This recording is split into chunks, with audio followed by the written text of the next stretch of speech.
Separation, how the decanter works, typical disassembly and assembly, and then the checklist and the motor manual and the control drawing layouts and the sequence of operations, warranty claim procedure, and slide gate information. I think it's all in this book. But I want to let you run through the first few pages, not even the first few, probably the first tab. Introduction to centrifugal separation. Like I was saying, there's some formulas. I'm not going to go into each and every one of these. You mathematical engineers probably know exactly what all this is anyway. But I will explain on the board the theory with the drawing that I put up there. And polymer stuff. Let me knock that noise off.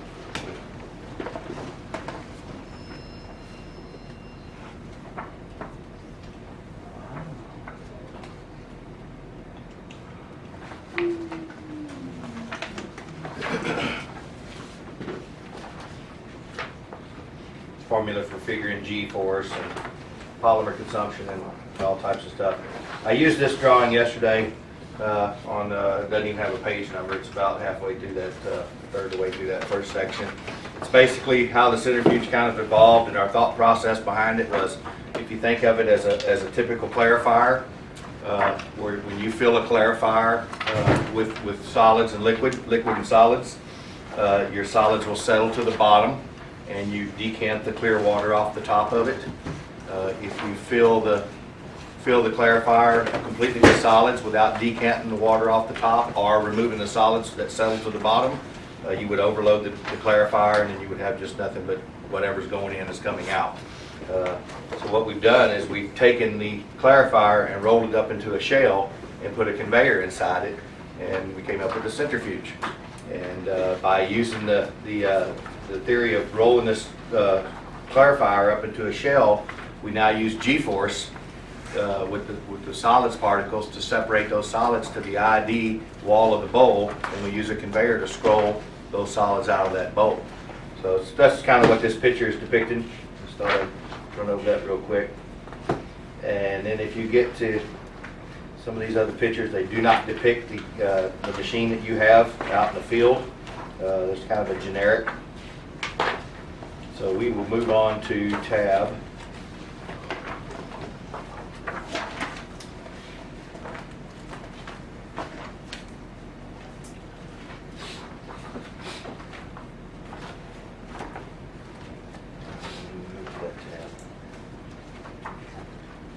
So if you go into the tab 3, this is Aldec decanters, disassembly and assembly.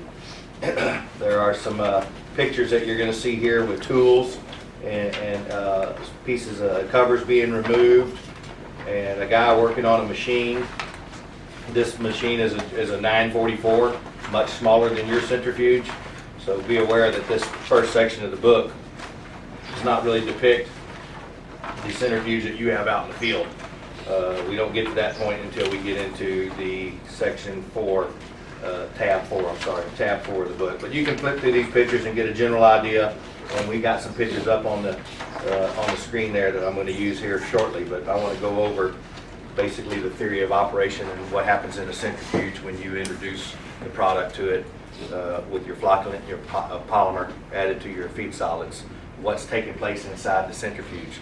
So what I've done is I grabbed a picture out of the book and drew it up here on the board somewhat of what we have out in the field. And let me go over what we have out there. We have a main drive motor, which in the controls is going to be called a bowl drive, if I'm not mistaken. Bowl drive. It has a set of belts that drive a pulley on the rotating assembly. The motor is going to run 1785 at full speed, which would rotate the bowl at 2800 RPM. We're going to start our testing at 2600 RPM and see if we can meet spec at 2600 RPM. If we can, we'll run the machine at 26. It's capable of running 2800 RPM.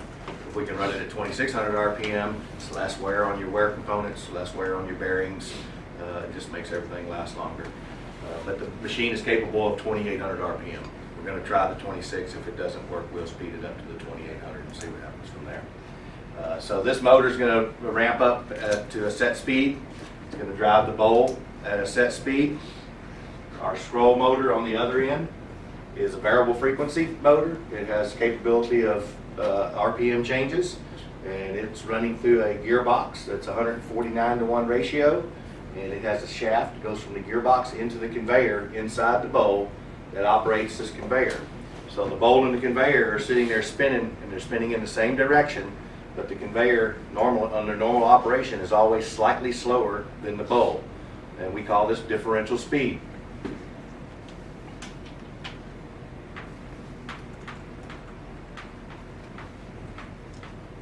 It's the difference between the bowl and the scroll inside. If we say we're running a 3 differential, we're 3 RPM slower on the conveyor. Even though the overall mass is spinning at, say, 2,600 RPM, the conveyor inside is operating 3 RPM slower. This enables it to scroll solids. If both were spinning exactly the same speed, there'd be no scrolling whatsoever. Okay, you wouldn't have any movement of any product inside. So through the gearbox, 149-to-1 ratio. If we were to take the pinion shaft and everything was stationary, we'd have to turn it 149 times to get 1 turn of the conveyor inside the bowl. If we held the pinion shaft, we'd have to rotate the bowl 149 times to get 1 full differential RPM inside. So as this thing's running 2,600 RPM, there's a lot going on in the gearbox, and to make this happen. There's a 2-stage gearbox here, driven by this pinion shaft, causing your conveyor to have the differential speed. So we introduce our solids into the end that has the main drive motor on it. They come into the machine through a feed tube.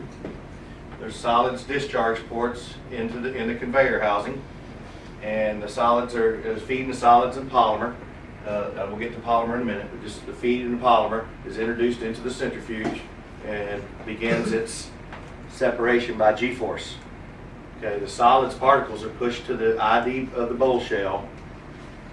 The liquid will work its way towards this end of the machine, and the solids are going to be scrolled up this end of the machine. So we're going to have our cake falling out of the discharge ports on this end, and we're going to have our liquid coming out our weir plate setting, dam plate setting. Whatever that setting is to be determined. Right now it's a 204. So let's talk about once the liquid is introduced into the machine and it actually starts its solid separation, we're going to build up a layer of solids in this area here. And as they work up this conical section, it's a tapered section on the centrifuge, and I'll show you these on the picture here when we get to that. This is where your drying is going to take place of the solids before they're discharged out. All right? So we're building this layer of solids up. At the same time, we're building a layer of liquid up. On this end, we have our dam plates, and we have a R204 in there right now. And here's the center line of the machine. What this R204 represents is 204 millimeters to the weir plate that we have installed. So from millimeters? Millimeters. Everything on this machine is in millimeters. It's a metric machine. Most of your bolts and so forth out there are metric. So, but yeah, we have a 204 installed right now. That may not be what we end up with at the end of our testing. The solids dish. Once that is set, is it typical that we adjust that often? Probably not. We were talking about this yesterday. I've been told that your feed solids are going to probably stay around 2.1%. Unless something drastically changes in your plant process, then we probably won't have to make a dam plate change. If you go from 2.1 to 2.5, maybe even 2.7% feed solids, or down to 1.5, the dam plate that we have in the machine probably could accommodate that, because we can change differential speed to accommodate any of those small changes. But if you went from 2.1 to 3.9 or 3.5, you would probably end up having to go in and make a dam plate change. It's a good possibility. And this is something down here that doesn't change what we're fixing to talk about. This is our solids discharge radius down here. And this is R, it is R203, okay, millimeters. So this never changes. It's always constant. It's going to be, that's the solids discharge radius of this machine. And in your book,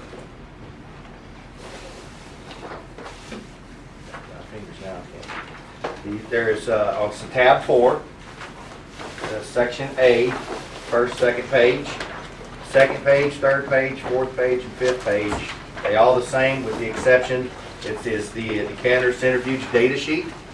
They're all four the same with the exception of the machine numbers. You've got 93, 94, 95, and 96.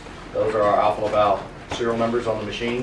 502, 23, 96, 593, 502, 37, 93 to 96. So these data sheets are the same, but if you go in that data sheet, see maximum bowl speed there of 2,800 RPM. Our bowl length, 3,017 millimeters. The bowl diameter, 740 millimeters. The beach angle, 10 degrees. I want to talk about that. This is our beach angle here. Okay, this is a 10-degree taper. Solids discharge radius, 203 millimeters. And then it talks about our ribs and the different materials the machine is made out of. Liquid outlets, there are 6 of them.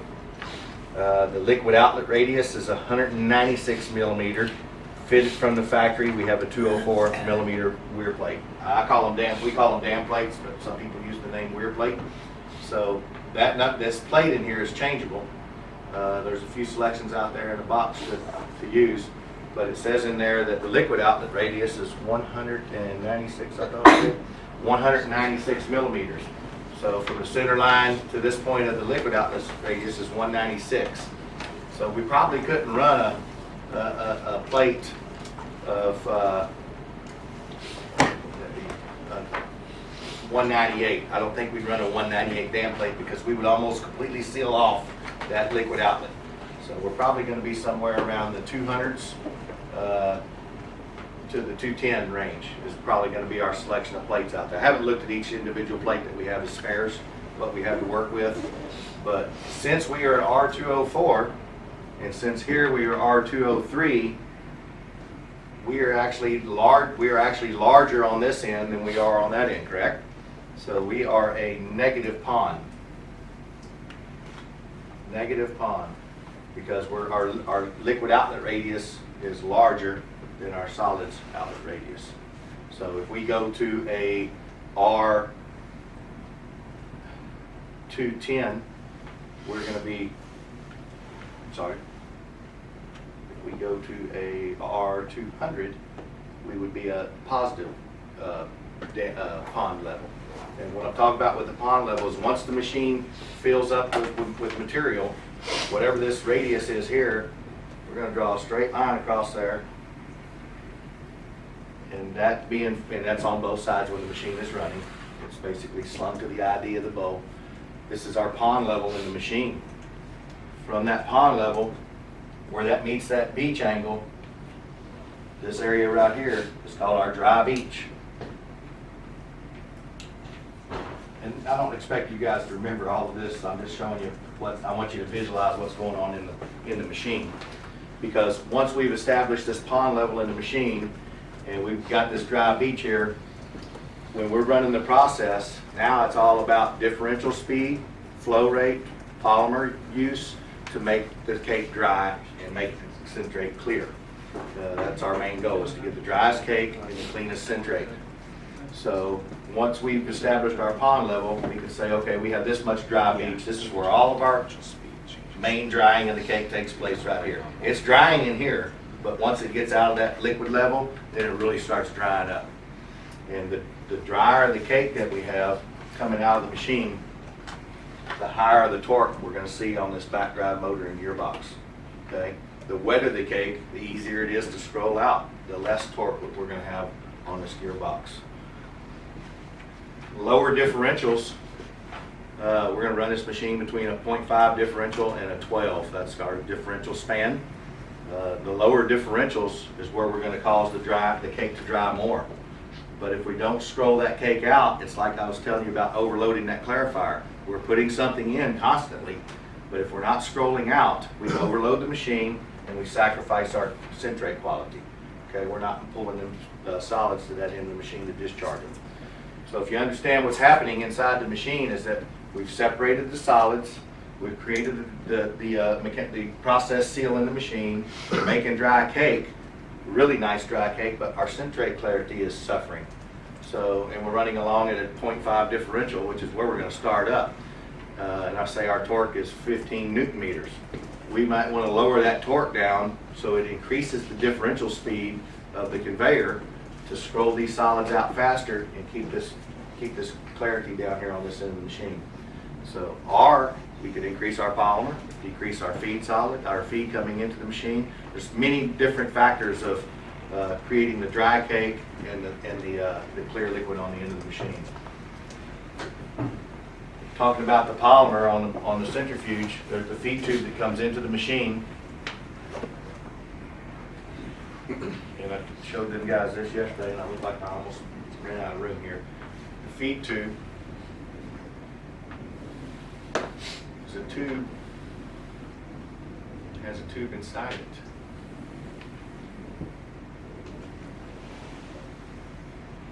And this particular feed tube has a flange. It has an inlet nozzle right here. And that tube runs through this flange. There's an O-ring here. There's an O-ring here on each end. So when we introduce feed to the machine, if we don't inject polymer into that feed line down below, there's one at the centrifuge level and there's one below the floor of the machine. There's another injection point at a lower level. So if we don't introduce polymer in one of these 2 points there, we would introduce polymer into the feed tube injection point.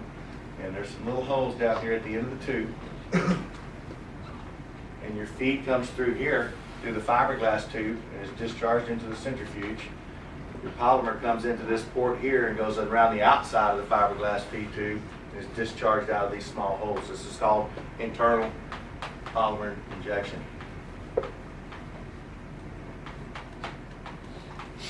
Internal polymer injection.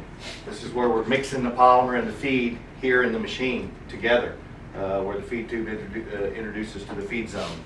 Otherwise, we introduce the polymer at one of these injection points in the feed line, and then the feed and the polymer both come through this fiberglass tube and out here. So we always start out using the internal polymer injection to see how it works. If that doesn't work well, we may go to an external polymer injection. There is a feed sample point below that second injection point by the machine there.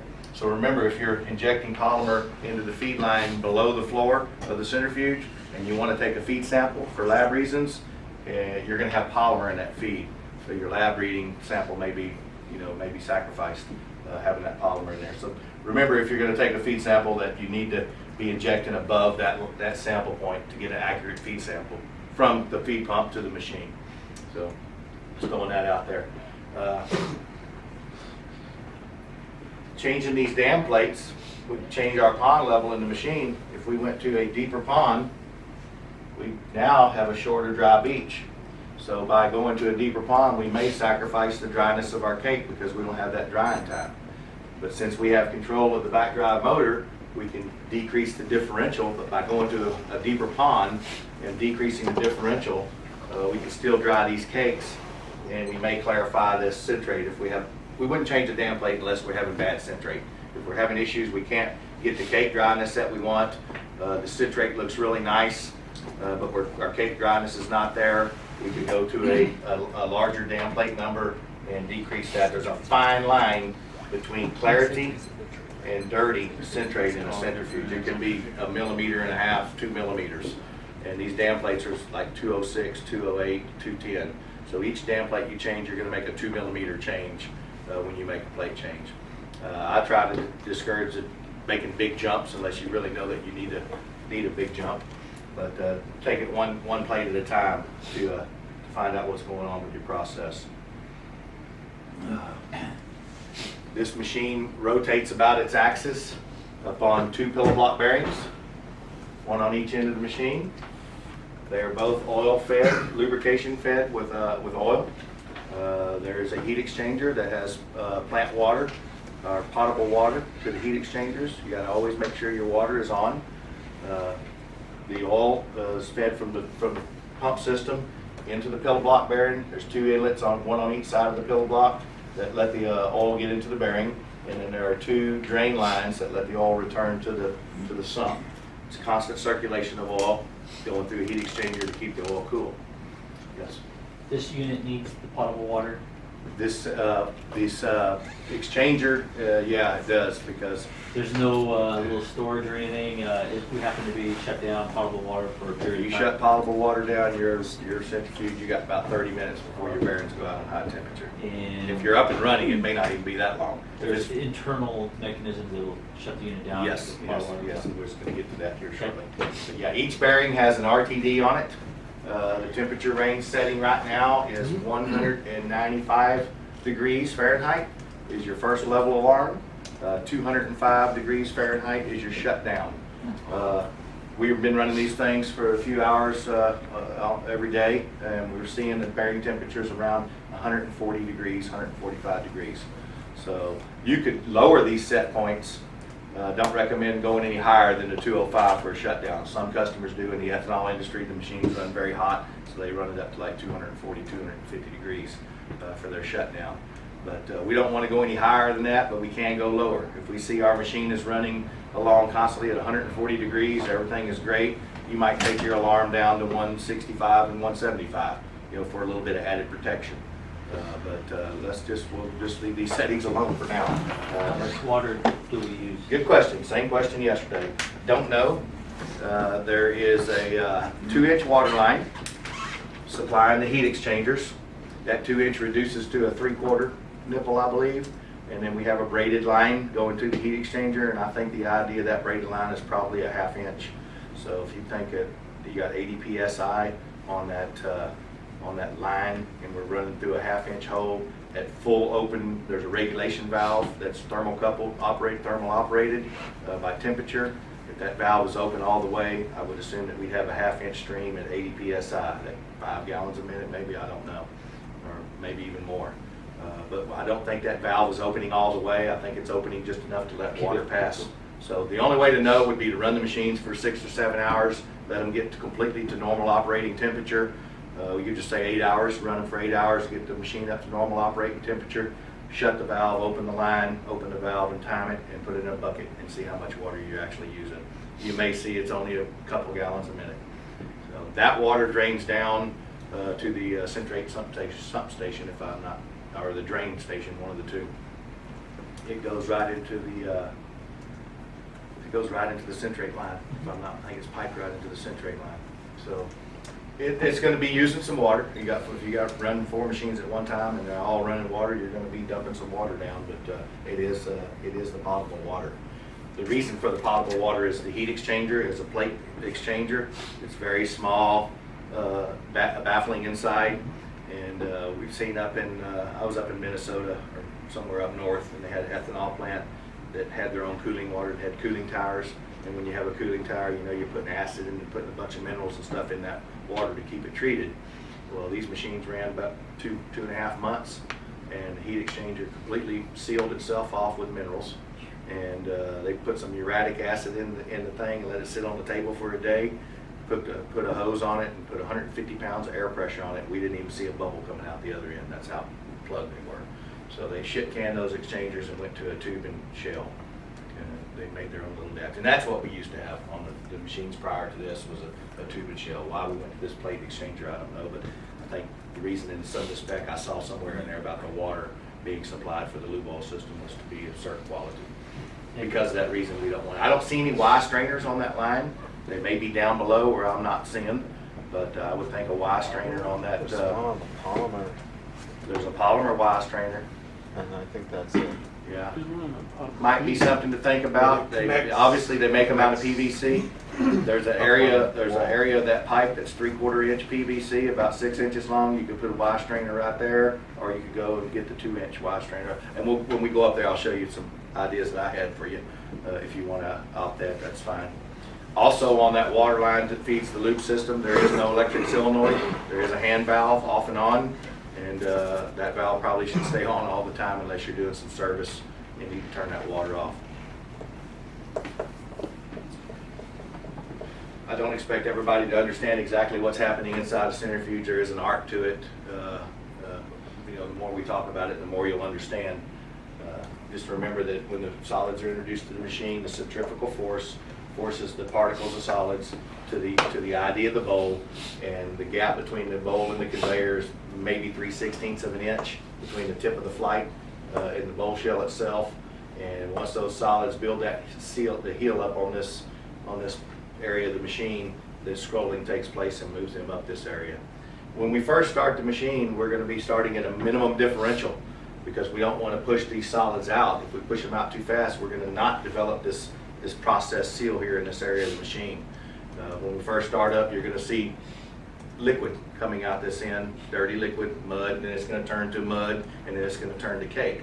Once it goes from that liquid state to that cake state, we've made our seal in the machine. Now our torque is going to start coming up on the other end because we're drying cake. And we're going to run the machine in a couple, the mode of operation is going to be torque control. And if we ask for a set point of torque, once that torque is established, then this back drive motor is going to start increasing speed, which is going to increase the scrolling, and it's going to drive that torque back down to the set point that we have. That's basically our auto mode of operation. The other mode is the manual, where we're going to run in what we call differential control, where we as the operator would control the speed of this motor by set points, and that would control the speed of the differential inside.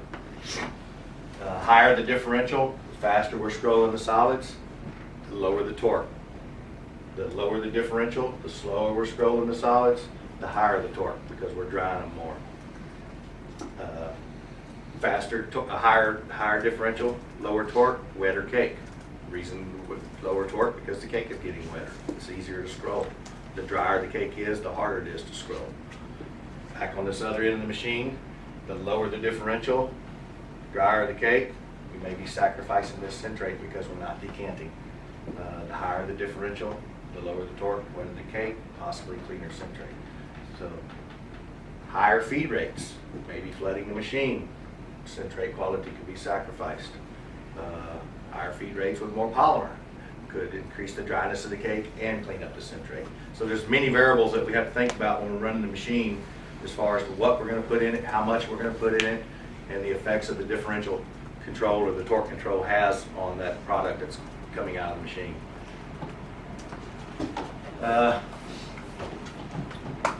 Inside, by the way, maintenance guys, inside the machine, there's bearings on each end of the conveyor. They're greased bearings.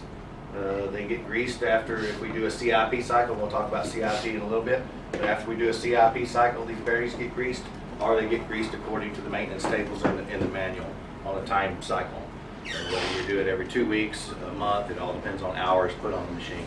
To grease the oil in the bearings is the Shell turbo oil. We supplied a few extra pails of that for your first oil change. There is an oil filter on the lube oil system. We'll talk about that when we get out there in the field. The gearbox has a Merta 320 gear oil. It has a set level, and it's real easy to check. It's a little Allen plug you pull out and station the box accordingly. And then the conveyor bearings are greased with a Chevron, I don't remember the name of the stuff. It looks kind of like a creamy colored coffee. So it's a Chevron grease, Shell oil for your bearings, and Merta 320 gear oil. Motors typically greased with a good standard motor grease. I discourage greasing motors unless you got a squeaky bearing. You guys may pump 3 pumps a year or 3 pumps every 6 months into a bearing on a motor. I don't know what your normal maintenance is on electric motors. Less grease in the motor, the better. I do believe the motor bearings are open, they're not sealed. I wish we'd go to a sealed, shielded bearing on all of our motors and take the zerk fittings off, but they won't do it, so we'd like you to grease. Just so you know, there's no maintenance guys. No maintenance guys? All y'all are operations? Yep. Oh, I thought you guys might be maintenance. Okay, all right, well, we have maintenance training too today, so, and you operators need to be aware, you know, to listen to the machine, and you guys need to know how many hours, when do I call and schedule maintenance, and the tables are all in the book, and we'll go over them in a little bit, but yeah, you as operators, you need to know when it's time to do maintenance. If you perform a CIP cycle, so we talk about CIP in a minute, normal conditions, the bowl's running 2600 RPM, Your conveyor's doing its job at whatever differential that the load says to run at. Lost my train of thought there for a second. Oh, CIP. During that normal operation, your machine is running at a set RPM. During a CIP cycle, this is what we call clean in place. That's what CIP represents, clean in place. During a CIP cycle, we're going to run this motor forward and reverse. Forward for X amount of time, reverse for an X amount of time, which is going to run the bowl this direction and then run the bowl this direction. Meanwhile, this motor down here is running 1200 RPM, giving us a differential speed on the conveyor. So the conveyor is going to be a constant speed inside the bowl, and the bowl is going to run forward and reverse for a set period of time forward, set period of time in reverse for a set cycle time, which right now I think we have 240 seconds forward, 120 seconds reverse for 3,600 seconds overall, which is an hour. So a CIP cycle is normally an hour.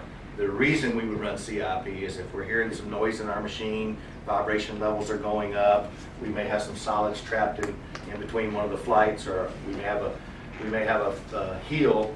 The machine has been sitting for several days. You do have the dam plates down here, and you flush the machine out, and the machine comes to a stop. The remaining water depends on where these plates stop. There's 6 of them. If they stop one at the very bottom, you obviously would drain more water out of the machine if they stop one here and one here. So there will be always a little bit of water left in the bottom of the machine.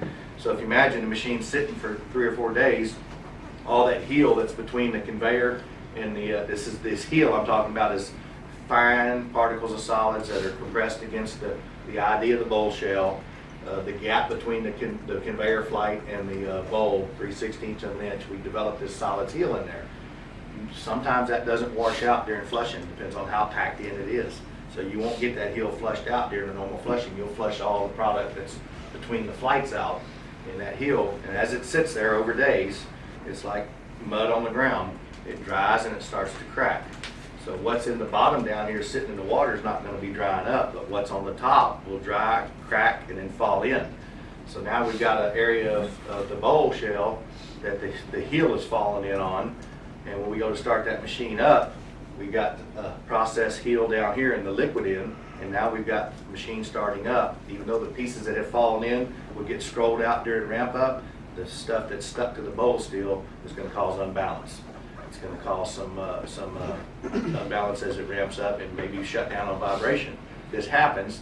This is why we run CIP, because that washing cycle of forward and reverse at a slow speed, the bowl's going to turn 100 RPM. The conveyor will be set at a 1200 RPM to the pinion, which equates to a set differential.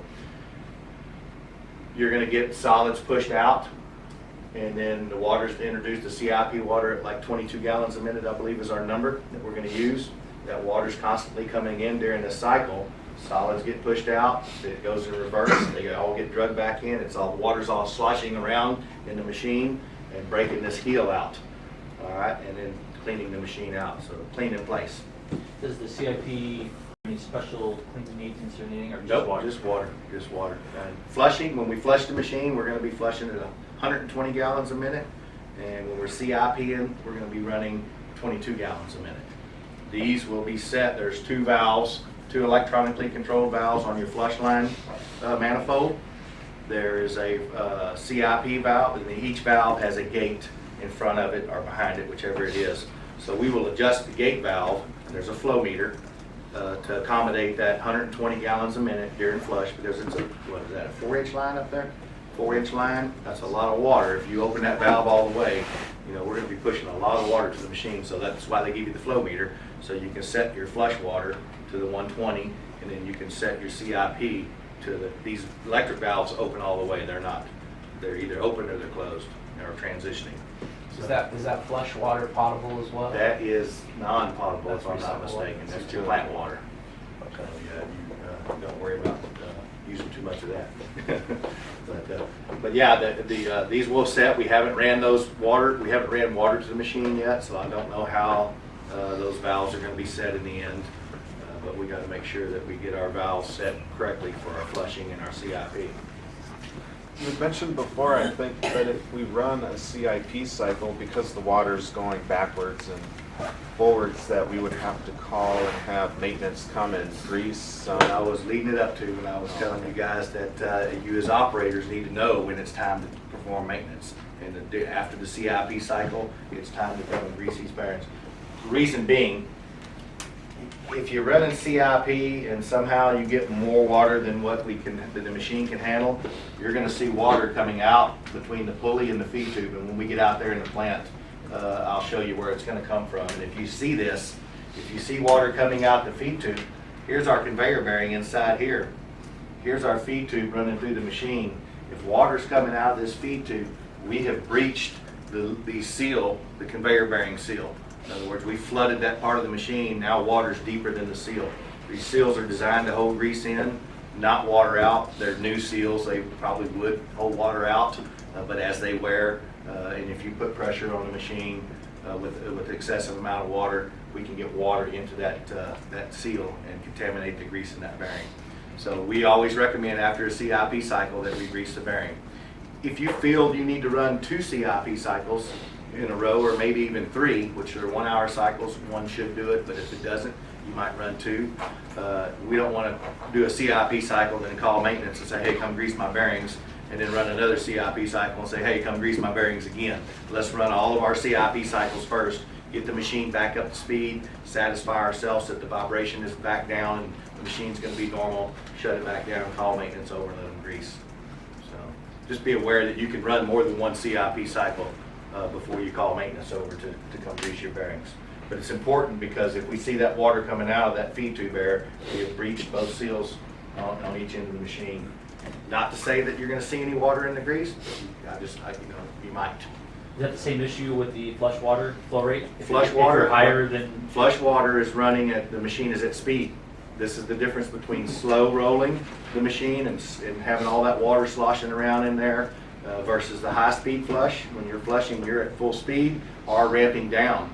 And we stop the flush water at what, 600 RPM?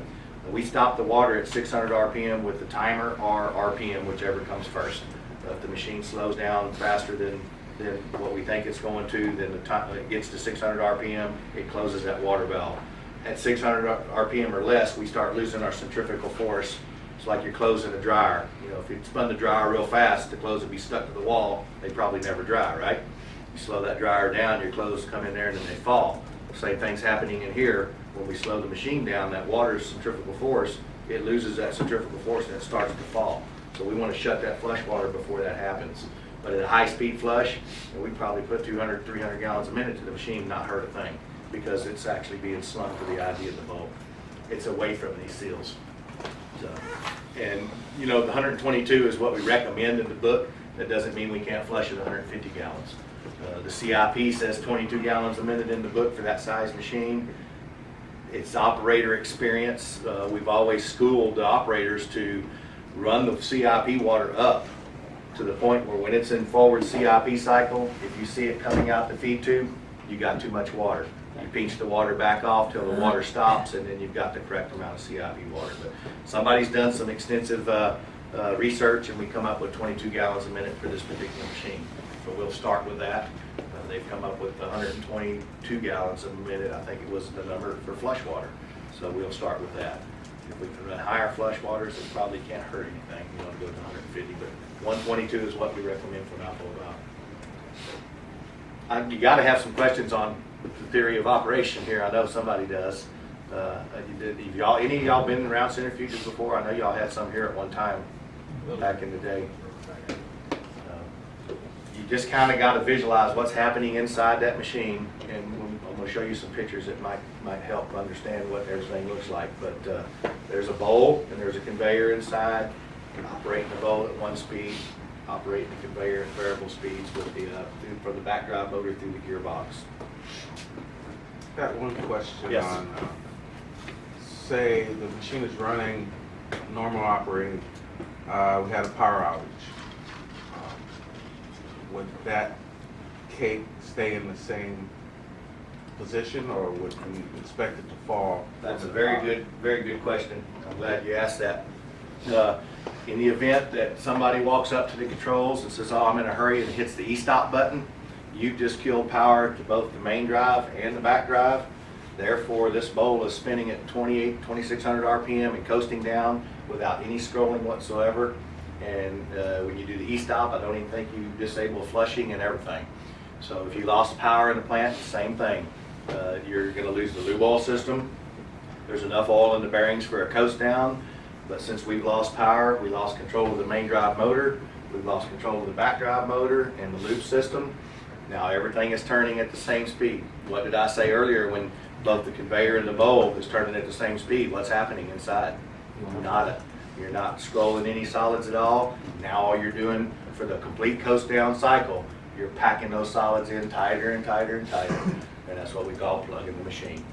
And that's what we don't want to do. And I hear y'all have quite a few power outages, unexpected or planned, or if they're a planned power outage, Then we just shut have the to process get all off to the- the machine, flush it out, and get ready for that power outage. Maybe shut the machine down as far as that goes.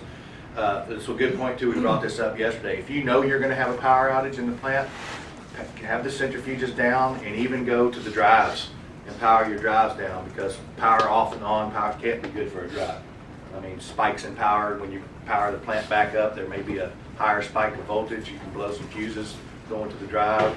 All kinds of bad things can happen.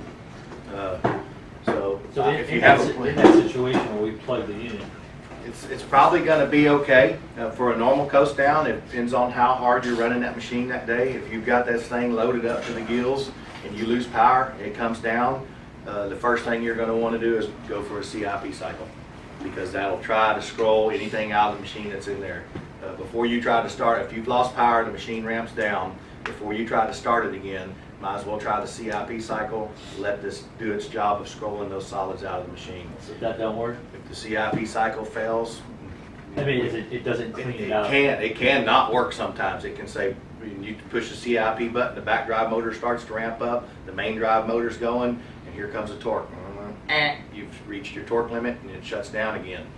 In the event that this takes place, we may have to remove the cover off the centrifuge and pull the cover off the gearbox and get up there and rotate by hand, holding the pinion shaft. Clean it. Try to clean that machine out, run a little water to it, do what you can to break those solids up.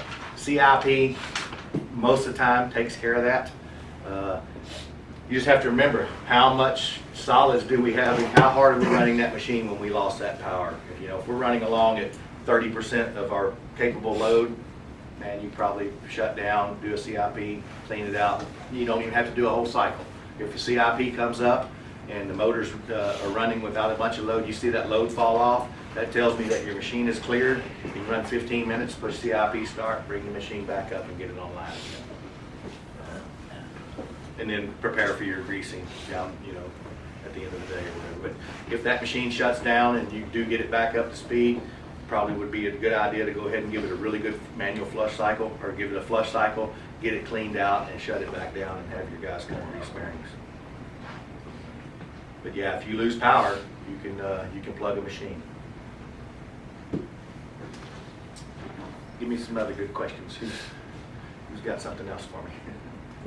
Before you had said the baffle plate that's in there, and you were describing something about The BD disc, that's another really good topic, and I didn't cover that yesterday. I wish somebody would have asked.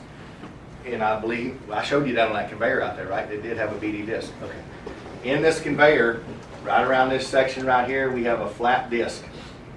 We have a flat flight, a parallel 90 degrees from the center line of the shaft. This flight is not as big as the other flights. It doesn't stick. These go all the way up to about 3/16 of an inch. This is probably 1.5 inches smaller in diameter than the other flights. What this allows us to do is we can run a deeper pond without sacrificing this dryness down here. Let's just say we run a pond level up to here. See if I can find a different color. We have this BD disc, and we went to a deeper pond down here. Now we have process pond level up here, and then it drops down behind that disc. But the barrier disc is what BD disc stands for. It is a barrier disc. What this allows us to do is when the machine is running, we can run this deeper pond down here to get clear centrate.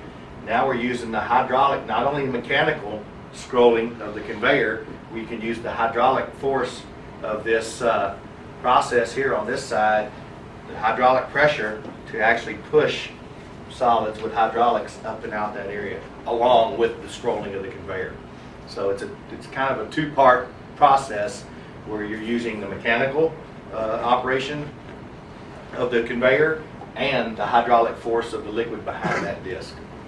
And I'm glad you mentioned that, because I didn't tell those guys yesterday about having a BD disc in that machine. I forgot completely it was even in there. Some machines have it, some don't. It's pretty much become standard for us to have that disc. So that hydraulic force is kind of like getting some free torque out of the scroll, right? A little bit. So a machine that has no disc, if you had the same torque settings, the machine with the disc should have drier. Should have less torque and probably drier cake.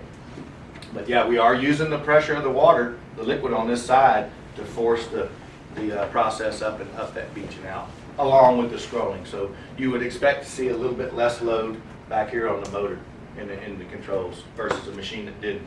Because the one that didn't, it works just like I was showing you here with these lines. It's straight across, and then you go from here to here. You put the BD disc on there. If we have a ½ inch or a ¼ inch higher level of water on this side, I really don't know in my mind to tell you where is this. Is this exactly a ¼ inch lower, or ½ inch lower, or ¾ inch lower? I don't know. You know, that's the uncertainty of it. You just don't know. We haven't built a clear centrifuge yet to see what's going on. So I want to show you some pictures we took last week during the disassembly and assembly of the machine, and you can get an idea what our bowl looks like and the gearbox and all. That's a picture of the rotating assembly we just did. It looks like we might have been putting it back in because I see a rope on the other end. Yeah, there's your gearbox and your little black coupling. Let me get over here. Little black coupling is the pinion shaft that drives the box. This is a torque arm that's connected to the planetary gear assembly, and it's a two-stage box. Then here's our pillow block bearing on each end. There's our return lines. Lubrication oil intake is on both sides of the bearing in the same spot. I talked about the weir plates, the dam plates. There's 6 of them. Here they are here. This is the large end of the machine. That's our liquid end. This is the tapered end of the machine. That's our solids end. You want to remember the large from the small, or the front from the rear. The P comes out the front, the poop comes out the rear. So that's how we figured that one. Next picture. See, I think that's just another picture of the bowl hanging. You can see the tapered section there. Here's our solids discharge ports, 8 of them. They are wear protected with a carbide saddle for wear longevity. There's no wear protection down here on the dam plate end. Next. Again, another picture. You can see your solids discharge ports a little bit better. Here's our main drive motor, and on the other end we have this is our bowl motor. On the other end we have our scroll motor. Here's our lubrication system.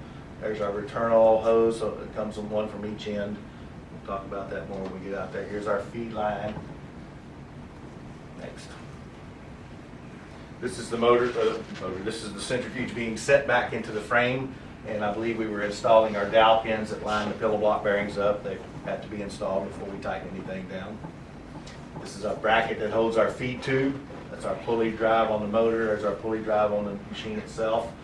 The feed tube goes through this hole. If you were to do the CIP and have too much water going to the machine, between this bracket and this orange pulley is where the water is going to be coming out if we put too much water. Here we are setting the machine down, I think, to begin to take it apart. And we've removed the gearbox. This training was to remove the hub, the gearbox, the front hub, and pull the conveyor out in the event that you did plug the machine. That's what the training was, to give the maintenance guys an idea how to take it apart and get the conveyor out through the pressure washing, put it back in. That's the spline shaft from the gearbox. That's right here in this section of the machine. From the gearbox to the conveyor. It's a pretty big shaft, yay big around. It has a recess cut in it for a shear point. In the event that you over torque the conveyor and for some reason the controls fail, that spline shaft would actually shear before we lose our gearbox. Our pin flights on the conveyor. Disastrous stuff takes place. You okay there? Mm-hmm. Next. This is the pulley end of the machine, and we have removed what we call the tension bar nut. When we put the conveyor back in, there is a thrust bearing inside, and that tension bar comes through out to this end of the pulley, and it tensions up. It's got some wavy Belleville washers, and that tension bar nut squeezes those Belleville washers, pulls that conveyor axially to set the gap between the flights and the bowl shell, plus eliminate any axial float. This is the frame of the machine, the lower half of the frame. These baffles, I know we all know about the struvite stuff. You and I have talked about struvite buildup. I would suspect if we're going to see struvite building up in the machine, it's probably going to be on the liquid end. It's probably going to be building up on this baffle here. These are our solids discharge baffling. This liquid baffle here on this end of the machine fits in a little notch right here in the bowl shell. And then down on the other end, I think we have a little notch, I want to say maybe here and then here for those baffles to fit in. If the struvite builds up on that baffle comes down and fits in this groove here. And this groove is undercut, so it's actually taking away part of the bowl shell. And if that struvite builds up in there, we're going to start removing metal from that section there. Although this is really not right. This machine, the bowl shell actually goes up like this and is undercut for that baffle area. So you still have a thickness of a bowl shell that's significant. So we made that larger for that baffle. That baffle would come down and fit right in here, like so. But I would suspect on the liquid end is where we would probably see the struvite build up. I don't know that we would see struvite build up so much on the solids end. Could, I don't know. I just don't know what's going to happen yet. But this is for the maintenance guys that aren't here. We talked about this yesterday. After we run the machine for 2 or 3 months, let's pull that cover off, look at this area, see if we have any buildup, and if we do, we need to clean it. Same thing on the cover. These baffles are duplicated on the top half of the cover. They're up inside. This area here of the machine is kind of the dead zone of the bowl shell, the casing, and it is tapered from this end. It drops down to the liquid end, and you can see this porthole cut in here. If you remove the cover and you see a solid build up in this area, we get our big water hose up there and we just wash it down the drain. And then we look at the cover. If it's built up on the cover, we turn it over and pressure wash our cover off. We want to keep this area as clean as we can. Next. This is our conveyor flight. Here's our BD disc. We'll go over that later, but this disc wraps around almost 3/4 of the way around the flight there. In fact, it probably comes back in on the other side right here. So, used to build up when I talk about solids being packed into the conveyor and so forth and causing vibration in your machine. This BD disc used to come straight up over to this part of the flight here, and it was in a wedge. And we would actually build up solids between that disc and this flight here. It was a football-sized chunk of solids that wouldn't wash out during CIP or flushing, and it caused a nice big weight of unbalance in your machine. So Mr. John Ruff here came up with an idea to take out that V and let's put this gusset in there, so these solids, when they're stuck here, they actually fling out. They actually get thrown out instead of packing in. So didn't get nothing for it, but it attaboy. But tungsten carbide tiles for wear protection. Go over to our board here.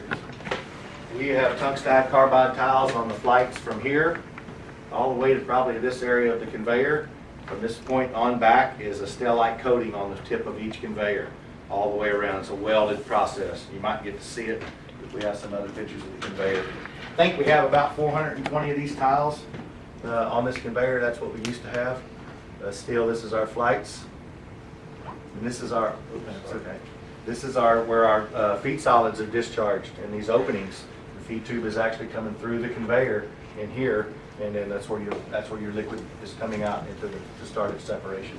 Next. These are called cock strips. They're little, probably 100,000 stick strips. They go throughout the length of the bowl, and Your conveyor gap between that cock strip and the tip of the flight is about 3/8 of an inch to 3/16 of an inch gap. That heel area I was telling you about would build up between these cock strips, and it could be 5/16 of an inch thick of solids. It's kind of like if you pull a conveyor out on a machine that's been running, you're going to see that layer of dense material. It's almost like a cookie that's been flattened out, and you can scrape it off with a scraper and just see the density of it. It's more dense. It's all the fines that have been just compact over time with the G-force. And the scrolling too. As the machine is scrolling, it's pasting that stuff in there. So this is I believe this bowl shell has a liner in it underneath one of these caulk strips. I don't know which one, but underneath one of them is the seam. So if you catastrophically fell a conveyor in there, you tear up the inside of the bowl shell, they can go in there, remove the caulk strip, cut the seam, pull the liner out, put a new liner in. You don't trash a bowl shell. That's how the 706 used to be. The G2 I think is the same. I have to go into a little more detail, but I'm almost certain it's a liner. Same down here on the conical section. It's tapered, and there's a liner in there as well. Next. This is our conveyor being pulled out. You can see where the tile stopped and the stellite starts. But you can't see where they stop, but I think they stopped in this area right here. Then our stellite welding starts to take place. The reason the carbide is down here is because this is where all the solids are. Mostly, the other end is the liquid end. It doesn't require the tiles all the way. Some customers have full flighted conveyors with tiles from one end to the other. I don't know how your grit is here. You have grit removal anywhere, so the higher the grit, the more the wear. The less grit you get, the longer these conveyors and internal wear components are going to last. In that section I showed you where that opening was, there's actually a carbide saddle there as well for wear protection. If that saddle gets cracked or broken, we replace it, but this keeps your conveyor, if you have a lot of grit in here, this keeps your conveyor in that area here from being completely worn out. Some of the old days machines that didn't have that wear protection in there, pull a conveyor out after 20,000 hours, and you can see the cutting in the metal, literally like an inch of material just gone from cutting from abrasives. Just cut that metal away, almost like you put a saw in there and cut a V out of material. That was the front hub laying on the floor and the gearbox laying on the floor after we removed it.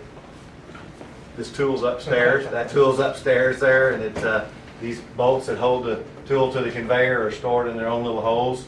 There's a shackle that comes with it, but that's a conveyor lifting tool. Is that all of them? That's all of them. Okay, that's our front hub laying on, our large hub laying on the floor next to the gearbox. The goal of the training on this was to remove the conveyor, simulate cleaning, put the conveyor back in, and get the machine back in service in the event that it was to be plugged up. And just general training as well for the maintenance guys to know what they have in the machine. But I think if we plug a conveyor, I think you got a couple guys that work with me that probably know exactly what to do as far as to get the machine apart. All right. Any questions?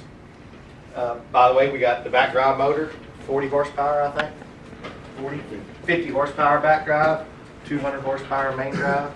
Again, the main drive motor is going to ramp up to a set speed to operate the bowl at the speed that we select. And the back drive motor through the planetary gearbox is variable speed to control the differential of the conveyor. Any more? I can flip through this book a little bit real quick while I got you guys here. All the information on each machine is on this centrifuge data sheet. This is the next section is the next couple of pages is going to be our chapter, the table of contents, and this is where we go to find out what do we do for lubrication, what do we do for belt tensioning, how to remove the components of the machine. It pretty much covers just about everything, and this is pertaining to your centrifuge. I know you're operators, but I'd like to go over the lubrication table. That's 3.9. So When to lubricate and perform maintenance is 3.9-1, I think. So if we could just go to that page, it says maintenance tables. And then the 3.9-2 has our lubrication tables. Tells us how much oil, how much grease, gearbox, spline shaft, and then 3.9-3 recommended intervals for maintenance. You guys asked how often do we grease, how often do we change oil. It's all based upon 8-hour days and 24 hours of service or total hours. Main bearings, oil check, 8 hours and daily. We always check our oil before we start the machine to make sure the reservoir is full. When do we oil and filter change? Every 4,000 hours for 8 hours a day. Every 4,000 hours for 24 hours a day. Conveyor bearing lubrication. I'm not seeing what the hours of operation is. If on an 8-hour day, it depends on the temperatures, and the temperature is the same, and it's kind of contradicting itself there. But every 200 hours. Oil leak check once a month. Oil level check every 1,000 hours. And this is on the gearbox. Oil change. We have a 30 Newton meter DD box. So we always check, every time we can grease our conveyor bearings, we check the oil in the gearbox. If we're going to take that cover off to grease our conveyor bearings, which we have to do, you might as well take your Allen wrench and pull the plug out of that gearbox and look at your oil. Discourage the checking of the oil in the gearbox when the machine has been running for 8 hours and you shut it down and you pull the cover off. That oil is hot. If you can't hold your hand on that box without taking it off, don't pull that plug out, because there's a lot of pressure and there's a lot of foam in there. You pop that plug out and you're going to be blasted with hot oil. We did notice something yesterday when we pulled the relief plug out on this end of the machine. We pulled the relief plug out, which is inside the pillow block bearing housing. There was pressure in that conveyor bearing, and it blew a chunk of grease out, and just like that. And if you'd been standing there looking at it, it would have got you right in the face. That can be hot after it's running for 8 hours. That machine can heat up inside. Usually when you're running process, you got all that water and liquid in there keeping that bowl cool, but if you let that machine sit there and run all day long for 8 hours without feeding it, it's going to develop windage in here, causes the friction when the machine is running, and friction causes heat, so those things can heat up. But let's check our oil daily. Yes? A question regarding the oil reservoir and the recirculating. Yesterday we were up there. I asked you what pressure was that. Are they going to relocate the pressure gauges and or temp so No. you can see it from? No, you'll just jump up there with a little ladder and take a look at it. That's where the gauges are. Right, That's right. just the way it is. 9 times out of 10, those machines, by the way, they're not up on a frame like they are here. Oh. They're down on ground level, and the lubrication system is actually bend over and look at it. Oh. So that's just, I guess that's why we didn't put 90-degree nipples, is we expected the machine to be on floor level, Right. and this job required them to be up on some extensions. So we don't normally see that. Usually it's walk up to the machine, and you're actually the top of the machine where the cover is. The cover's sitting about this high on this machine typically when it's on the floor. So you can walk up and your lubrication system is this high off the ground. So that's why I guess the gauges are like that. The good point though, he asked about oil pressure. If you want to take a reading on that, these oil systems run 7 bars of pressure. And I think 1 bar is 14.7 PSI. Anybody know what a bar is? 14.7, I think, or 14.1. It's just a number that's ringing in my head for some reason. So 7 times 14, I don't know, 135 maybe, somewhere in there. 128. Is that, can you read that on your display? No, there's nothing that tells you the oil pressure. transfer. What we have on the display up here though is, in the event, and we'll get out when we go out there hands-on and see the machine, I'll point all this out to you on the lubrication system. We're sending oil out of the manifold to each bearing individually. Well, it's one common header, and we're sending oil to the bearing, and then we're returning the oil from the bearing to the sump. In the return line, just prior to, or just as soon as the return line hits the sump, we have a little box built into the lubrication sump, and in that box we have a transmitter, float transmitter. And as long as oil's flowing out to that bearing and returning, that transmitter float is going to float and satisfy the fault that says we have oil flow. Okay, if we have oil flow and we've got our 7 bars of pressure, that bearing is getting the required amount of oil it needs. If we lose that flow for whatever reason, that float is going to drop out, it's going to open the circuit, and it's going to cause a fault. It says oil low flow, and you're going to shut down. So in the event that is protected, and also the bearings have the RTDs on them, and if you lose flow to the bearing, the temperature is going to start to rise. If the temperature rises, you're going to get the alarm and probably the failure fault as well. If it gets to 195, it's probably going to get to 205. So, meaning that you probably lost your water, your plant water, somebody turned it off to do some service on it or something like that. If you know you're going to do service on your plant water, don't plan on running your centrifuges. You initially start that machine up. If the water valve was closed, you could ramp it up. It would probably run for about 30 minutes before it trips out on temperature. That's about how long it takes that oil to reach that temperature. So we always make sure that we have our water. There's nothing over there to tell you that you have the water other than once the machine is up and running, you can feel the cold on one line and you can feel the heat on the other. And you can open and close that valve manually and actually feel that water. So if you feel that, you probably got a pretty good chance that you've got sufficient water to the cooler. Some of the customers take the return line and run it to a drain where they can actually physically see the water. Okay, yeah, I got water. You know, but this is a sealed, and it goes into your centrifuge drain. So, So you were right on with the bar, one bar, that's 14.5. 14.7 or 1? 14.5, okay, close enough. So if you take 7 times 14.5, you're going to get your PSI, oil going to the bearings. I think that these bearings are probably getting about 1.75 gallons per minute of oil. That's usually that particular. I remember this from back in the day when we actually had a flow meter in the discharge oil going to the centrifuge bearing. We actually had reversing flow meters, one for each bearing, and you could actually see 1.7, 1.8 gallons per minute of oil to that bearing. And then in the return oil line, had a temperature transducer. That's how we did our temperature back in the day.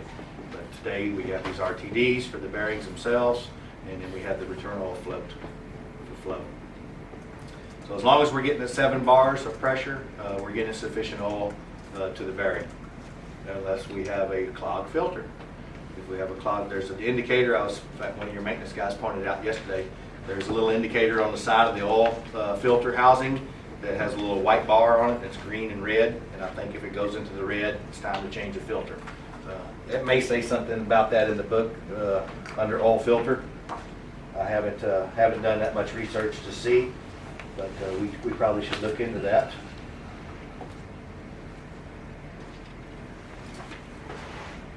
It does talk about cooling water requirements for the loop systems, lubrication.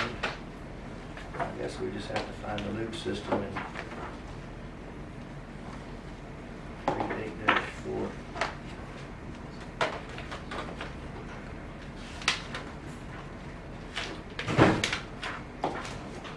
Yeah, here's on 38.2. There is a picture of our lubrication system, and if you look up there on that drawing on the top of that, just to the right of that motor there, number 14, you see number 5, and there's 5 on each end of that reservoir. Those are our floats, and 37 is where the oil returns into the system. And then up on the right-hand side of the page, if you're looking at it like I am, up on the right-hand side, there is the manifold bracket with your gauges. We would have to go back to the spare parts of that loop system to find out what each one of those components are called. And I was just wondering if maybe it gives us, it doesn't really tell us anything in here about the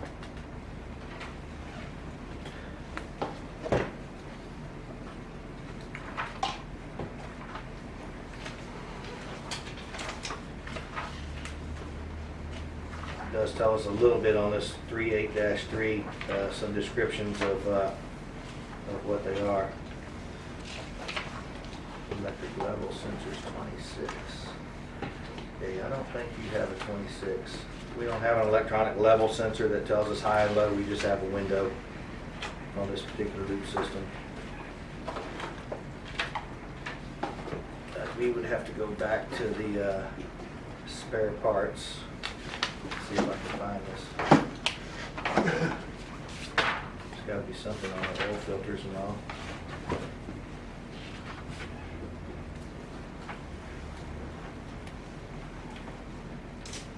This book is, to me, is just put together in a manner that makes no sense at all sometimes. Everything just everywhere.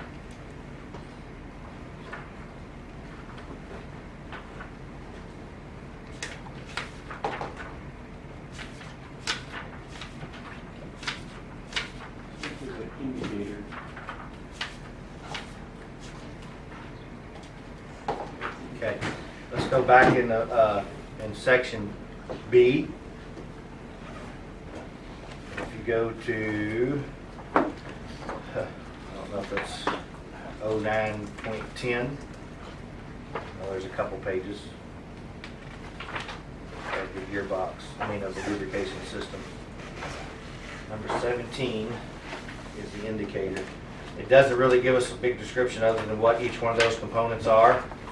And it's in the back section. You guys got that. If you look over here on this one, it's just a page of that figure, and you go back into the spare parts area. Each item is shown as a description on the page next to it. And number 16, for example, is the filter, and it gives you a part number for that filter.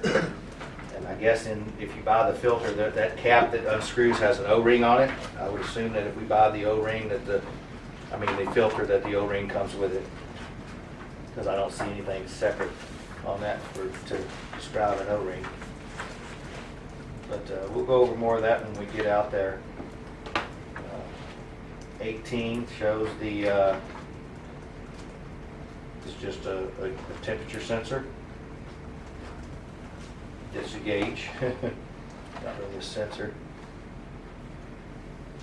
Number 15 is our manometer, which is a pressure in bars. Manometer, pressure gauge. So that's where we go if we need to define components for the machine and the part number for that particular component. Number 7 shows a cooler. That's that plate heat exchanger. When we get out there, it'll be a little bit better descriptions of what we have on each. But if you want to define parts for your machine, bearings and so forth, you have to go to this back section, and it describes all the parts and all the components that are inside that machine. There's a picture of your conveyor with your wear saddles. Overall picture of the bowl. Just all your information on all your spare parts, lubricants, belts, everything you need to know is back in this section of the book. Operations questions, any more? Everybody understand about the separation of the solids in the machine and what the scrolling does for you? The lower scrolling making the dryer cake, the higher load. And once we get the process running, I'm going to have you guys, even though our training class will be completed, when we start running process, I want some of you operators up there to see actual real numbers, what we're going to be seeing in the machine, because right now we're using all theoretical numbers for our torque, our differential. We just don't know theoretically. We don't know if this 204 dam plate is going to work for us. We're going to make that change once we start running process. How much feed? A good question was asked yesterday. How much feed can you feed the machine? I think they're 375 gallon hydraulic capacity. I don't see that anywhere, but I think that's a number off the top of my head. We say hydraulic capacity, we mean that's water. Once we start putting feed solids in that water, that capacity begins to go down. So the question was asked, how much feed are we going to be feeding these machines? We're going to be feeding based upon solids loading. If we're saying that we have to run 6,500 pounds per hour at 2.1% feed solids, I got a formula that tells me how many gallons a minute I need to be running. Another question was asked yesterday, and somebody may be able to answer this, on polymer. On your, see, we are not controlling your feed pumps or your polymer pumps from our controls.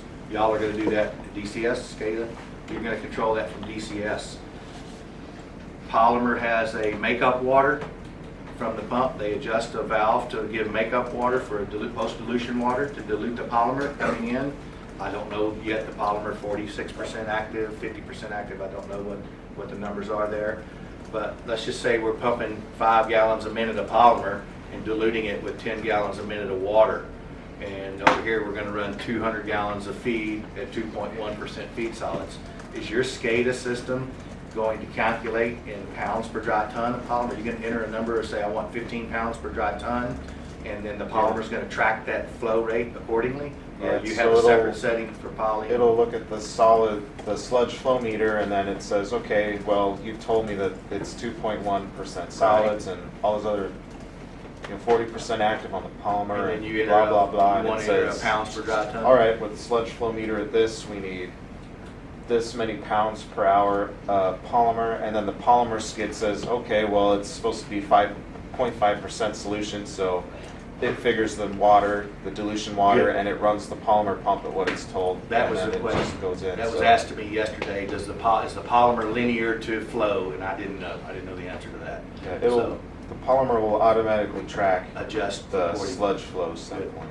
And that's the way to do it. But the polymer flow, the water and the polymer, will be added onto whatever the sludge flow meter says. So if the sludge pump is set at 350 Yeah. and it It needs takes 15. 25 GPM, You're going to be overall 375. yeah. Yeah, okay. Fine. That's a good explanation of that. Question. Well, you mentioned that the polymer can be two different ways. Say this one The time. polymer feed can be Different internal, injection. external. What's the benefit? Why? Well, the only benefit of adding the polymer externally is to get some more mixing of the polymer into the solids, into the feed before it gets to the machine. May cause a better flock. I have found over the years that internal polymer injection works really well. Usually if we're having trouble meeting our spec, we may try these other polymer injection points.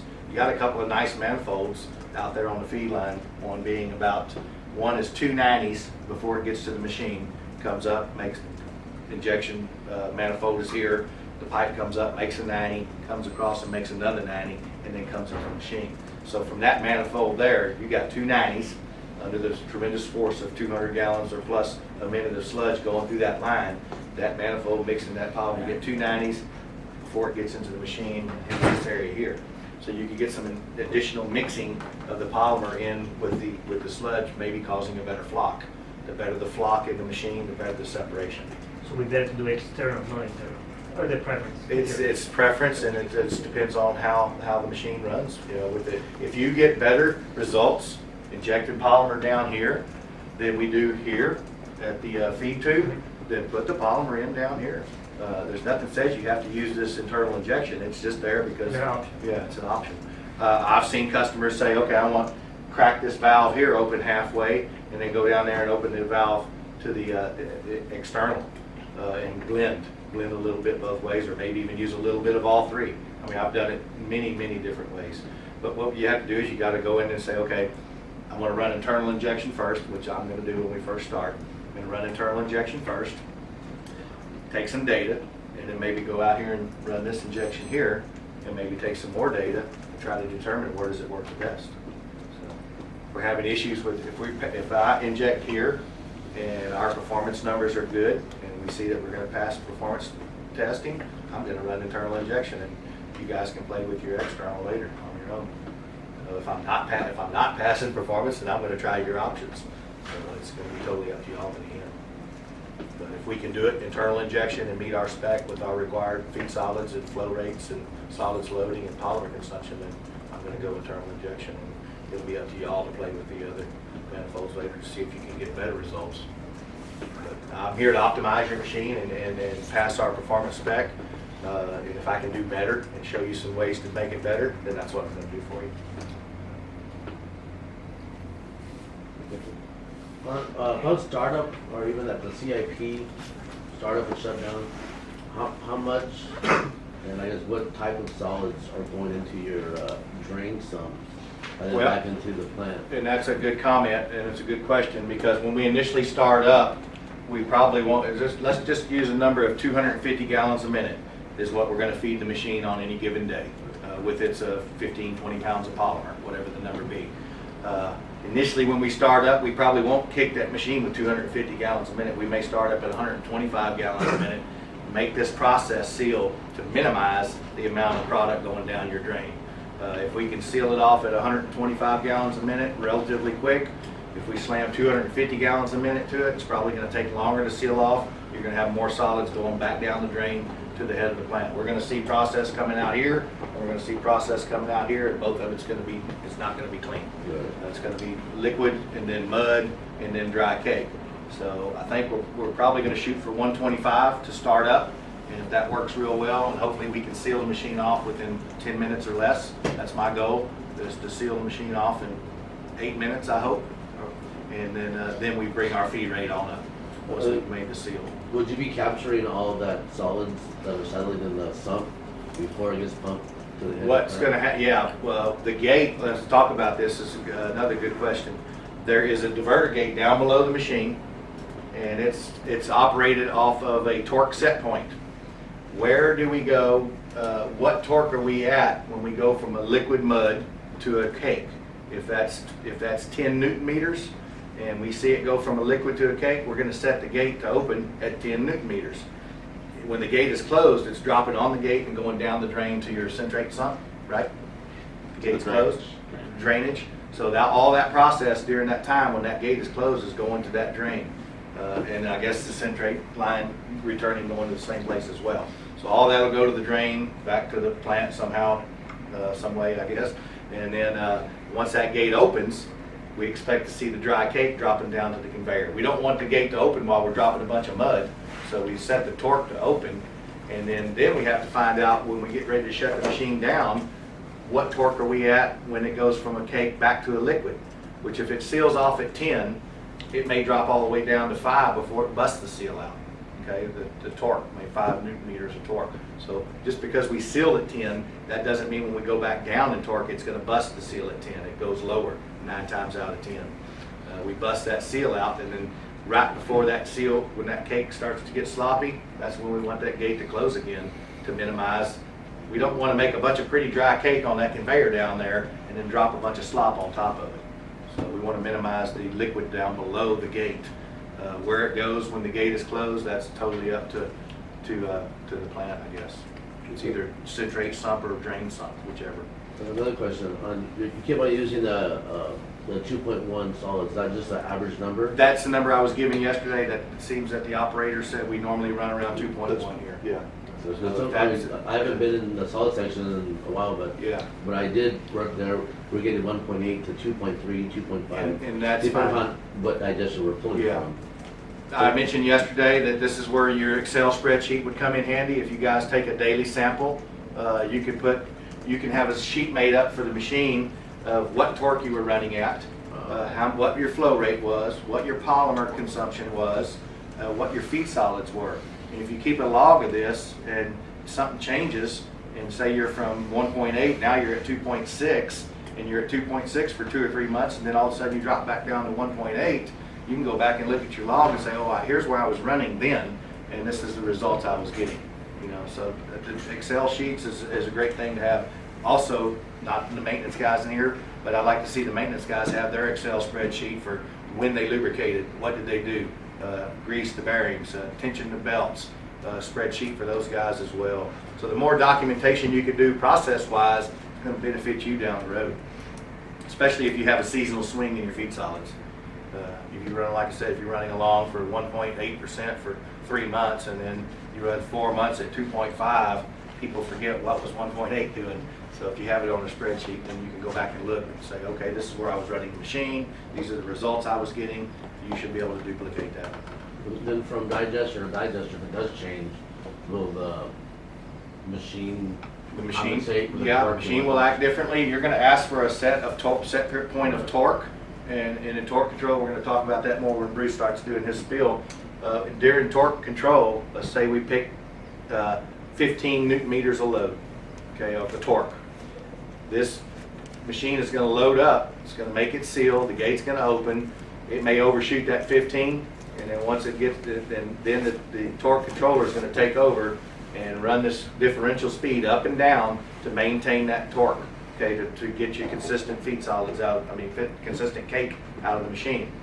And once that takes place, if the feed solids change during that run, or you switch from one digester to another in the middle of a run, and say it's 1.8 from this one and 2.3 from this one, it's a change, but it's not a huge change.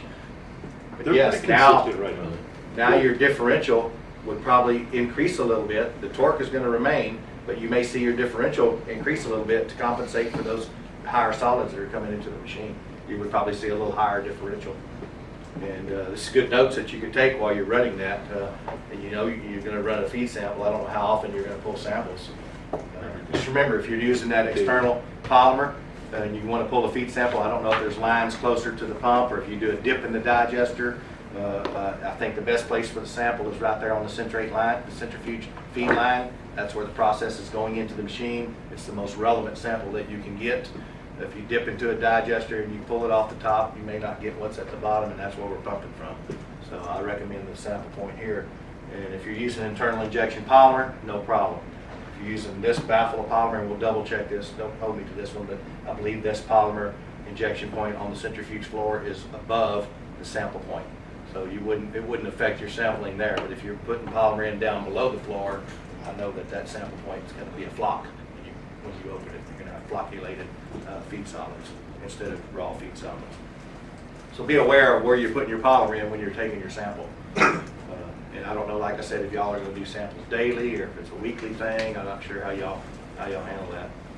So usually most people who run centrifuges, they pop a sample daily.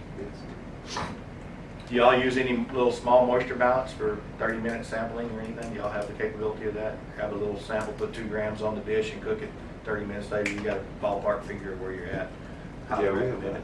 And that's easy. It may not be as accurate as cooking a 12-hour or 16-hour sample overnight and doing your math, but it gives you a ballpark. I find that they're usually within a tenth or so of what reality, the good little OHASs or whatever makes them. All right, I think that's about all I have for here. We're gonna spend some time after we leave here up at the machine, going over all the piping and physically looking at the centrifuge and looking at.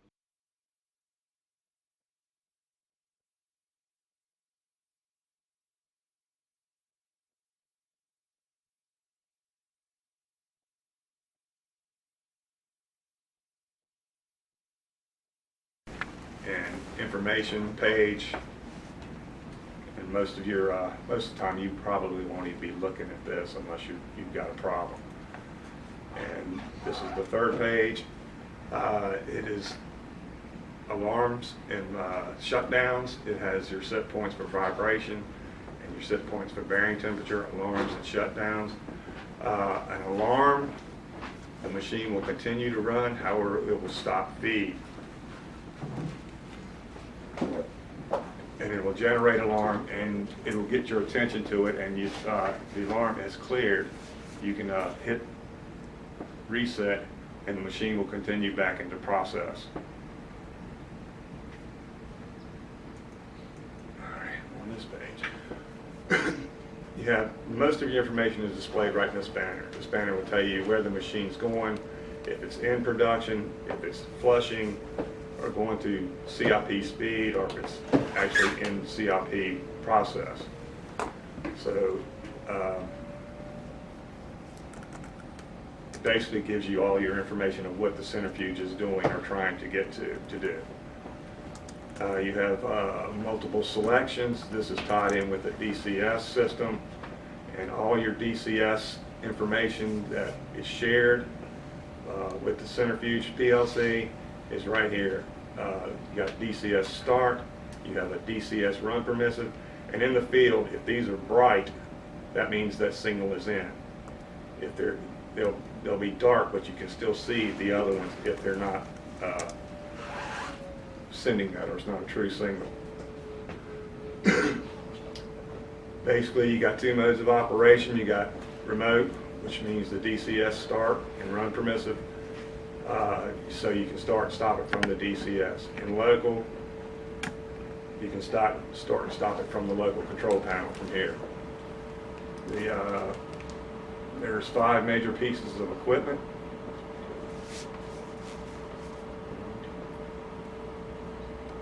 Seven major pieces of equipment, excuse me. They consist of the bowl motor, the scroll motor, the centrates valve, the wastegate or diverter gate, CIP valve, and the flush valve. Now, a typical starting sequence. You press the start button.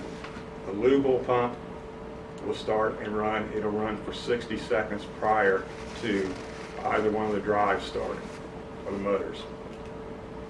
This gives the lube oil flow time to settle out and get in the bearings, and at the end of that 60 seconds, if it's satisfied, the flow is satisfied, it will continue to start, and the motors will start. If it is not satisfied, the system will shut down and give you a lube oil failure alarm. Typically, after that 60 seconds, the motors start, they ramp up to speed, which you can tell by looking on this page. It's called production speed. That's the ball. And that's the target speed it's going to go. When we go out in the field, you'll see the numbers in these. There's no numbers there to display, but they're out there in the controls there are. And you have your scroll motor and its production speed.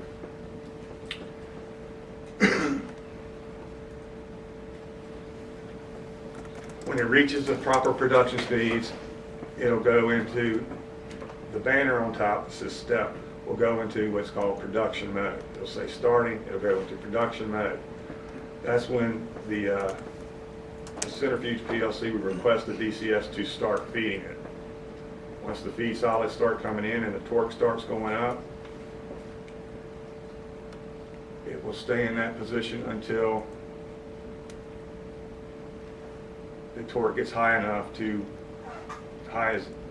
get to this set point. Once it reaches that set point, the gate will start to open.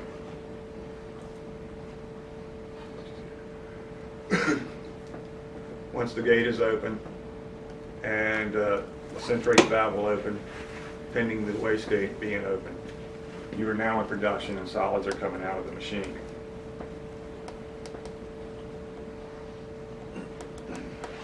You run your cycle, your 8 hours or whatever you particularly put in there or want to run, you hit stop. It'll go to an automatic flush cycle, which will be set at 6 minutes, and it'll flush at 6 minutes. It'll open the flush valve, putting water into the machine, flushing out the solids in 6 minutes, and then it'll go into stop mode. On the way stopping, the flush valve remains open until you hit 600 RPM. Then the flush valve closes. The machine continues to go down until it eventually stops. That's just a normal operation.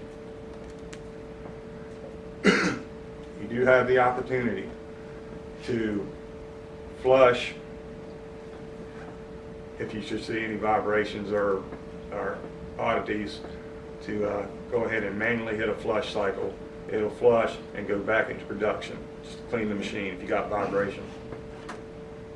So if you push, so you're feeding it sludge, everything's going, it starts vibrating, you push flush while it's running, will it automatically tell Fox Pro to hold off on the sludge? It'll flush itself and then pick right up where it left off? Yes, it will, absolutely. Do you have to push resume, or does the timer time out on flush and it go back to resume automatically? Or do you pause the feed and then say flush? I'm putting it the wrong thing. Yeah. No, the flush will automatically discontinue feed, run a 6 minute cycle, and go right back into production. I'm just wondering if when it goes back into production, is that just permissive for the DCS to start the feed pumps again, and they have to initially start the pumps, or has that been planned yet? I'm just wondering if it... Yeah, in the overall plan, what it does is that if you go into flush, it sends them the pause or idle, which means stop feed. And once the flush is complete, and it goes back to, because the back drive has gone into a different speed. Right. Once it gets back to the correct speed, it says, start feeding me again, because I'm ready to go back through the cycle. So basically it goes right back to start mode after the flush. Now you have a pause button on the screen, which basically just says, stop feeding me. And if you hit that, it just cuts off feed. If you want to monitor something or do something without it being fed, or you got a funny sound or something and you want to take the feed away, it's just an option to just stop feeding. And once you go into that mode, you will have to hit resume to put it back in production. The same with the CIP.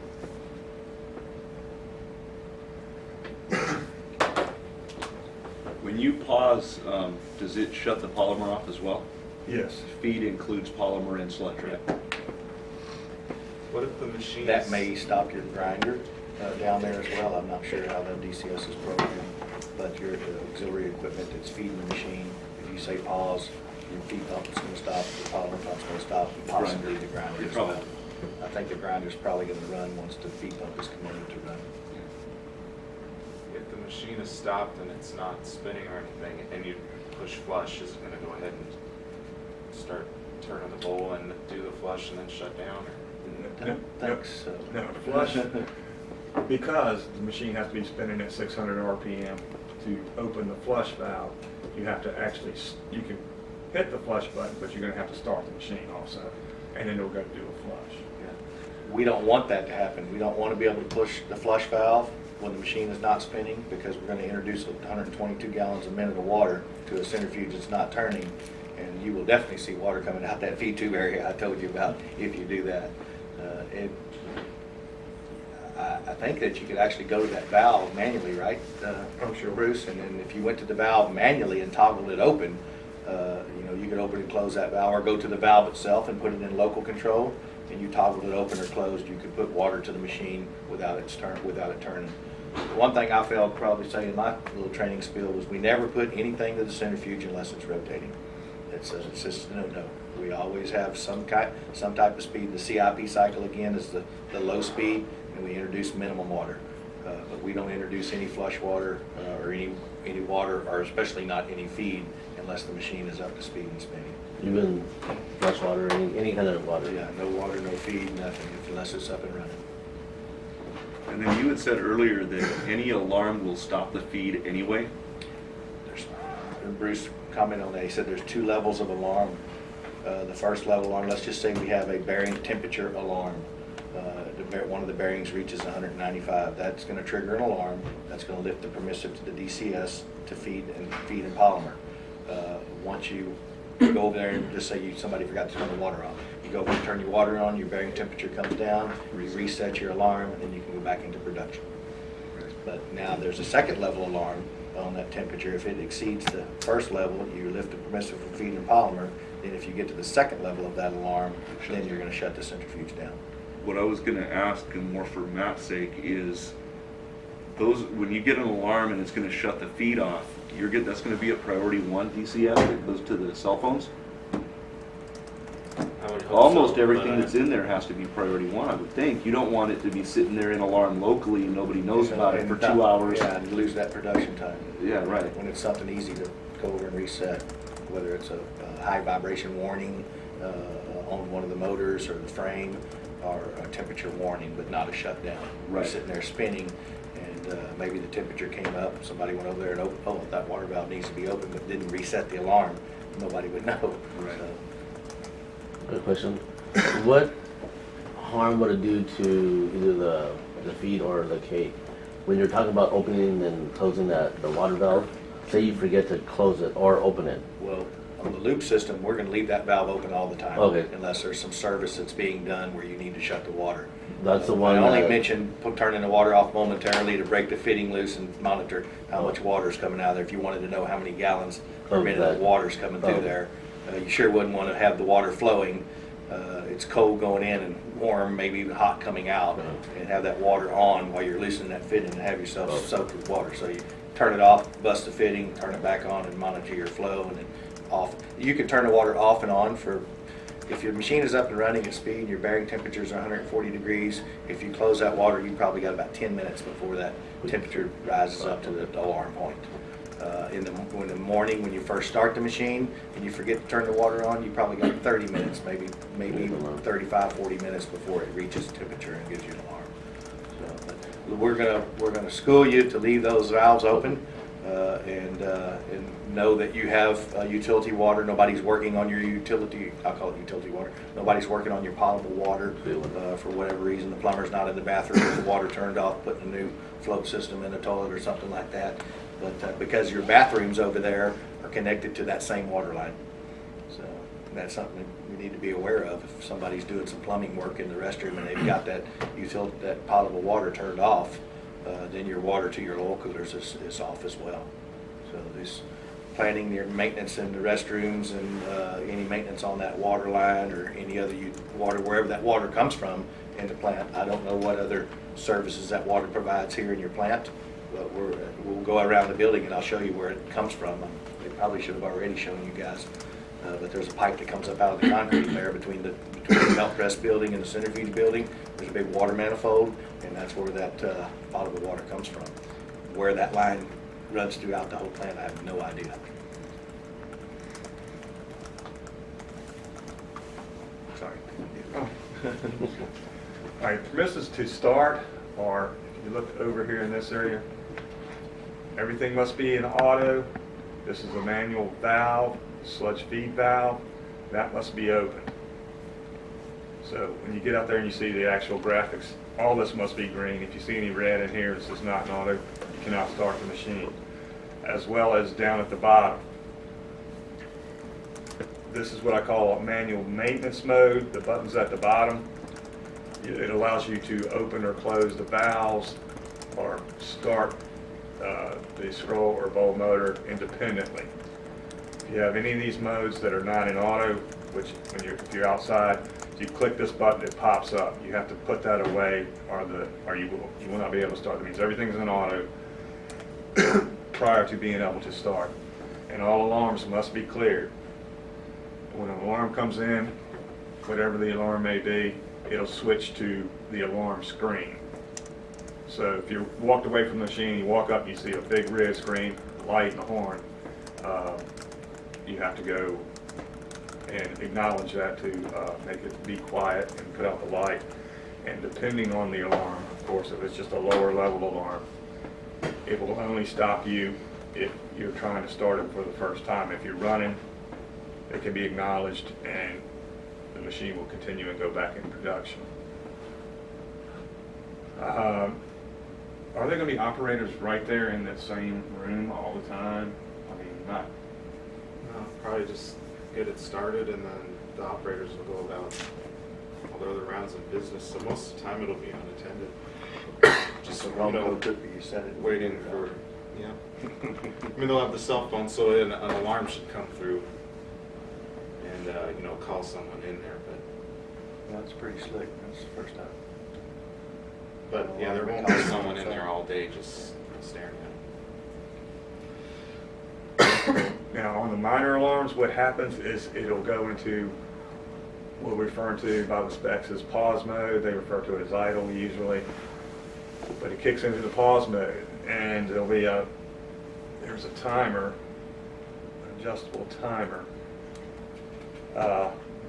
maximum pause time that can be set for hour, 2 hours, 3 hours, minutes, whatever.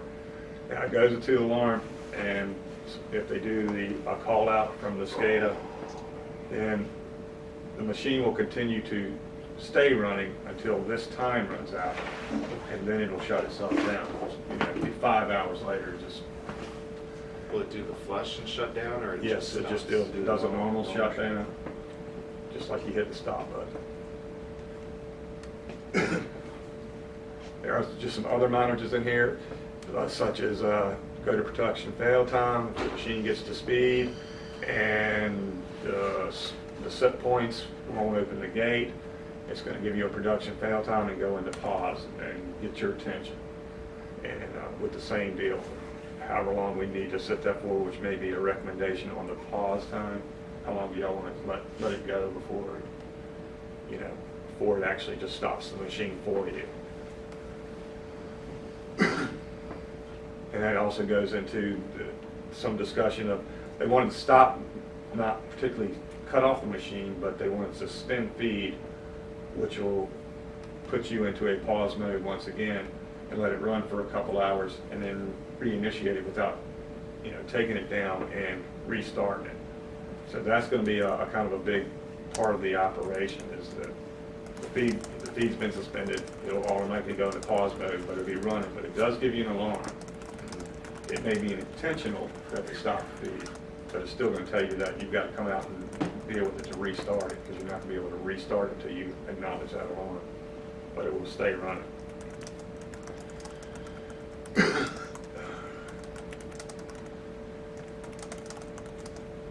I think John kind of covered this. These are your big adjustments here. Your wastegate open set point, wastegate closed set point, and your torque set point. These are going to be a lot of over time and experience from myself and y'all. Where do we want that gate to open? If the process changes drastically, there's a port that you can unscrew above the diverter gate. You can stick a sample stick in, and just say we're making seal on the machine, and we're out there, we're sticking that stick in there. We're at 6 Newton meters of torque, 7 Newton meters of torque, and we continue to stick our stick in there, and it's still sloppy and wet. And all of a sudden, we're at 12 Newton meters of torque, and then you see it's not wet anymore, it's going to dry. That open gate number would be now adjusted from whatever number it was prior to the new number in the event that we make changes. And then the same thing when we're coming back down, where do we go from the cake back to the sloppy stuff, and then that would be the closed set point. These numbers should be accessible to y'all via the possible password. Everything on here I think we're going to password protect, but we may protect it in 2 levels. A level 1 password would be a number that you guys could enter and change torque set point, wastegate open, wastegate closed,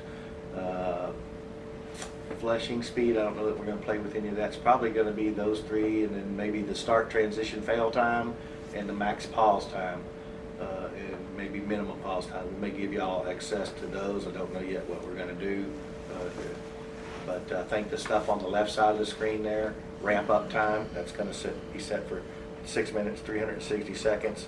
That we don't want you to change. Ramp down time, we don't want you to change. Our production speed, we're going to have that pretty well set based upon our performance criteria. Overspeed, flushing speed, CIP speed, pre-lube oil time, it's questionable, but we're going to set that for a minute. Extended flush time and flush time. I think that these set points are probably going to be the secondary passcode protected, and if you guys get the passwords and you get into these parameter screens, you really need to understand what time you're changing and why are we changing it. So it may be something where you call me on the other end of the line, or you call somebody from Alpha Laval and we talk over, or even Bruce, why do we want to change that timer, and why are we thinking we need to change it, and let's talk about it before we make that change. But the open and close on the gate set points, that's something y'all are going to have access to, because we sure don't want you to get the machine up and running and we have a 12 Newton meter open set point, but here we are at 8 and we're making cake, okay? And that number, the gate's not going to open until you get to 12, and hell, you might not get to 12. So then now you've got a gate that's closed and all this cake dropping down on the gate. It's going to build up and pack up into the centrifuge housing, and you're going to shut down on main drive over amps. So these numbers are going to have to be manipulated probably once we get them close. And your feed solids stay the same, you probably won't have to mess with them. But if there's a drastic change in the plant, or we change the dam plate in the machine, that affects when we make seal and when do we open and close that gate. So you got to be aware. We're going to go over these when we get out there in the field. You'll see the diverter gate. You'll see how much, you'll understand the space that you have between it's about 3 wheelbarrowfuls of cake, and then you're full. So we definitely need to verify while we're running the machine that we've made our cake and the gate is open and we're dumping cake down to the conveyor below. And of course, I think SCADA will let us know if our conveyors are running. If we get a conveyor failure down below, that's going to trigger an alarm in SCADA, which should stop the feed in the polymer pump. So you don't want to feed the machine without being able to get rid of your product. With the current belt presses, it takes about 20 minutes to clear all the belts out once it shuts down. How long does this keep producing cake after you told it to stop? Or is it pretty immediate? It'll scroll out probably for about 5 minutes, maybe of scrolling, but there's still stuff in the machine. And Right. then once that flush comes on, it'll wash the remaining stuff, and that's gonna go down To the drain drainage because stuff, your gate right. will be closed. But you might get 5 minutes. It relatively clears pretty quick. Okay. Question for Matt, maybe. Just like you're asking, where we do the auto wash, you got 15 minutes. That adds, Worth of sludge. yeah, that adds an additional 5,000 pounds of cake. In this case, when we do the stop, it stops pushing, stops loading the conveyors. How long before all that gets put into the hopper? And what poundage is that? I think we asked that, It's Matt. a Do you long- remember what he The said? conveyor runs fairly long, but So would it be it's like, not like with the old hopper where it only holds 60,000 pounds. Right. I mean, we got tons of storage. oh, so it's not even, We talked about this yesterday too, and you gotta remember that your vertical conveyor is, I was told that it is an open Yeah. flighted conveyor. So once we quit putting product in the horizontal Pack it. conveyor under the machine, once that conveyor finishes pushing cake, there may, in that, I think that cake, that vertical conveyor, it's gonna spill cake over until a whole section is full, then it's gonna scroll it Oh, up. okay. Because if it was a solid flighted conveyor, you would only get slippage around the edges of the gap. Right. But since it's a spoked conveyor or a single flight that has space between, hollow conveyor, I guess you'd call it, without a shaft in the middle and a solid flight, that whole conveyor is gonna have to fill up before it actually One pushes up. section. So And it'll- once we quit pushing from the conveyor under the centrifuge, once we quit pushing there, it's not gonna push any more up, so. So it Yeah. won't be a lot. Well, I don't think, it may be a significant amount, you know, if it fell on the floor, you probably have, that conveyor is pretty big and it's pretty long, so you may have 10 wheelbarrowfuls of cake laying up inside there. But once it's, if it's the conveyor that we talked about it being, I could understand if it was a solid flighted conveyor with a shaft in the middle, that the flights would continue to move the product up until it cleared. But if it's gonna fall back down through the opening in the conveyor ring, then you're gonna have to have something pushing it to keep that moving. But then all the incline and the cross conveyors up top will empty out too. Still scrolling as well. So the verticals will always have material in them, Matt? We'll never be able to clear those out? It almost sounds like it to me. I mean, we'd have to pop a door open and look in there, physically look, because I'm just visualizing a Shaft. shaft with Yeah. with a solid flight, or a solid flight all the way up that's And gonna. that's why there's that shorter horizontal just in front of it, because that short one has to pack enough pressure, basically, To push it to up. lift that column of cake up top. And I think it was Spirac conveyors out there, Spirax or something. We talked custom, we talked about it yesterday. Conveyor people, they're not just gonna throw something in there that's not gonna work. I mean, that doesn't benefit them in the long run. So looking at what I see out of there, you got a pretty elaborate conveying system. We got a lot of storage, so it shouldn't be like here where, oh, I better shut down the presses At now, because by the 50,000. time the belts are done, the hopper's gonna be overloaded. Yeah, if we get to that point, we got a whole lot of other problems. so. thank you. Let's get back to Bruce. All right, this screen is mostly for information, and most of it you won't be able to manipulate, but it helps you see what's kind of going on, because you can see what speed you're supposed to be at, and you can look at this and, you know, verify that the speed is correct and it's doing what it's supposed to do. And it just gives you you'll see the CIP speed and the CI, you know, it's going to be 60 minutes, so you'll know how long that's supposed to run. So it's a lot for information and troubleshooting. The main three are right here that you may have to manipulate, changes of season, things like that. But most of this will be read-only and for information.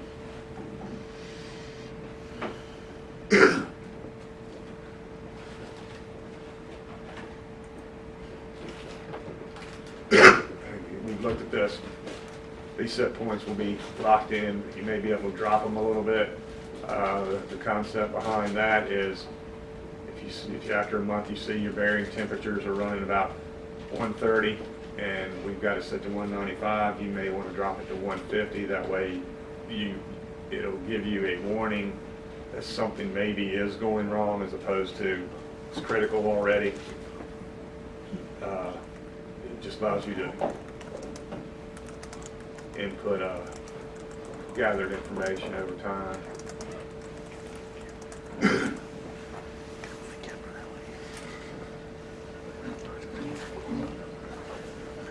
I believe you went over torque and manual control. Yeah, let's talk a little bit about that. And remember, in torque control, you're going to set a torque point, and that is going to increase and decrease the differential to maintain that torque. If we put in manual control and we enter a differential in there, that torque can continue to rise until you're the PID loop now. If that torque is going up, you have to increase that differential to drive that torque back down in the manual mode. Some of my customers run in manual, what we call differential control. We got both options available to us. We call it load and differential, or torque and manual. Same thing, different terminology. But in the torque control, the computer sees the load, and once it reaches the set point that we're asking for, if it overshoots it a little bit, it's going to drive that differential up. It's going to bring that torque back down. And if it drops down below it, it's going to drive the differential down to bring that torque back up. And once it stabilizes, it should run a pretty common differential throughout the day. You're going to see always a variation in differential, and you will always see a variation in the torque that's being displayed versus say you ask for 10 Newton meters of torque. You may see it go to 11 or 12. You're going to see the differential climb. You may see it go to 8, and the differential is going to drop. It's going to be a constant wave pattern until the PID loop completely levels itself out. There's always some variation there in that particular mode. Now, if you're in the manual mode and you ask for a 4 differential, a speed that equals 4 differential, and that torque comes up, that differential is going to stay at 4 until you go over there and say, okay, I need a 5 to drive that load back down a little bit. So just remember that when you're in the manual mode, you're the controller. This is where you need to be with the machine. This is not where you want to set manual at 2 or 3 or 4 differential, whatever the number be, and then walk off for the day. Because at differential control, the process in the machine, even though it's scrolling out, your load can slowly climb and get more and more and more. And if you're not up there to drive that load back down, it'll reach the torque out point, and eventually you shut your machine down. So just remember that when you're in the manual mode, that you are the controller. You need to be aware of what's something that you need to monitor while you're there running. So that's why we give you the torque control. It's the Romco cooker. We set it and forget it, and it does its own thing. But if you're in the manual control, you are the controller. You depict the torque based upon the differential. I have seen processes where if you ask for a 4 differential at 200 gallons a minute, it reaches a peak and it never goes above that. It all depends on your process, how your solids are. It can reach maybe 12 Newton meters at a set differential and never go above that. Maybe drop down a little bit and then climb back up, but never continue to climb. Some processes are a little heavier than others. At the higher feed solids, I would suspect that your torque would continue to climb. At a 0.8% or a 1.1% feed solids, it may reach a plateau, and that's as high as it's going to go at that given differential. So just be aware that when you're in the manual mode, you're the controller. When you're in the torque mode, the computer controls the differential for you, so you don't have to worry about torquing out. Is there any kind of torque measurement or a known torque as the feed comes in where it's wet?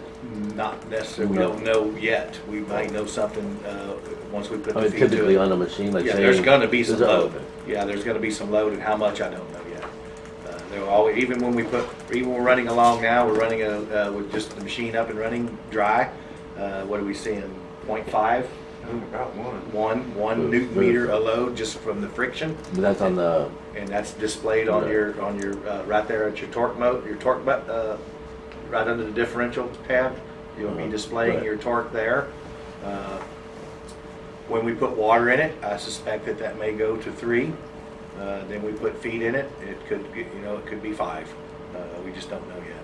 And then as we put the feed solids in with the polymer, that number's going to start climbing. And as that number climbs, we expect that we're going to seal that machine off. When we initially start, it's going to go to what's the parameter called? Make seal, I guess. Start feed speed. We're going to have that set at a 0.5 differential. It's an RPM in there. I think 400? 75. I'm sorry, 75 RPM. is a start speed that gives us a 0.5 differential. That's our minimum differential. This is what we run when we're starting the machine up to hold those solids back and create that process seal in this area that I was telling you about. When we say sealing the machine off, it's not like a mechanical seal or anything. It's a process seal between the conveyor flight and the bowl shell. Once we develop that seal, that's when we start to dry our cake. That number will be set for startup, and then it'll go to production speed. Once it reaches that torque, the torque and the PID will take over, and then it will. The value that it's actually going to will show up right there in the production speed. Yeah. If the PID is climbing, you'll see it goes 75, 78, 80, and vice versa if it's driving it back down. And I think if you switched over at that point in time, that number's moving. If you switched over to manual, it would pick that number up and run that speed. Right, yes. So, and then when you go back to load, when you go back to torque control, it would pick up the number of load that it sees, and then it would put that in your set point for torque set point, right? Right, yeah. Yeah, it's kind of all just on the a fly. flip-flop. Whatever, you can enter a number there and then go from torque to manual and then go back to torque, and that number that was in there is no longer there. It changes to the number that it was actually running. So it doesn't hold it. It doesn't hold it. And I always try to tell the customer to use numbers that are easy to remember. If you're running, well, it's just all about speed. Now that one's in Newton meters. If it registers 2.761 on the display screen, make it 2.75. Make it an easy number to remember. I usually work in quarters, 0.25, 0.5, 0.75, 1.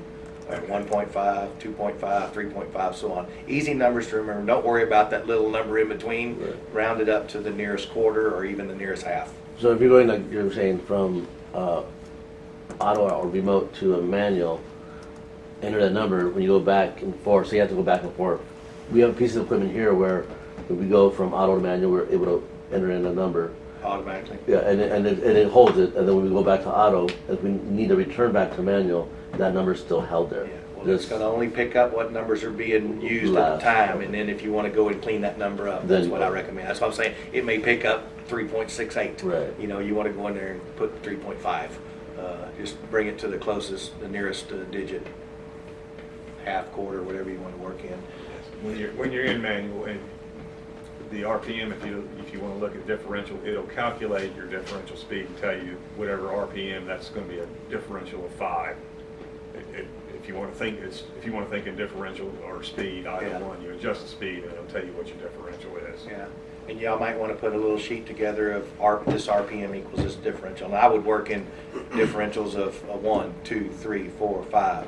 1 equals 150 RPM, 2 equals 250, so on and so on. Put you a little chart together for that if you'd like. That way you can remember what RPM will get you the differential. Because you're not going to ask in manual for a differential speed, you're going to ask for an RPM, and then it'll give you that differential speed. That's the RPM of the motor. Of the back drive motor itself. Then it'll also, on his other screen, it shows scroll, or actually on this screen, on the left, right side there, shows motor speed and then scroll, right? Yeah. That's differential? That's the scroll motor Yeah. versus the scroll actual speed being carried inside the bowl. And that's going to be the high RPM, like if we're running 2600, that may say 2580 or something like that. And that's going to, with the calculation of the 149 to 1, will give you your differential speed. You give out saying Newton speed? Newton meters is going to be what we read. Instead of 0 to 100% load, we're going to be giving you the load in Newton meters. Yeah, it's just a metric version of torque. Okay. Where does the torque gun come from? Is it a calculation? I mean, Calculation off of the back drive motor average okay. from the drive. All right. The back drive, you said? The torque scroll motor. Scroll. Scroll motor back. Scroll motor back drive motor. Y'all call it scroll. Alpha Laval calls it the back drive. Y'all call it the bowl motor. We call it the main drive motor. So It's more what's on the engineering contract. that's what they specified. But in my world, it's a it's a main drive motor because that's the main drive that drives the machine, and then the back drive motor is the back drive that drives the pinion shaft. So, but it's all the same thing. What you want to call it is totally up to, and we can train you to scroll motor. So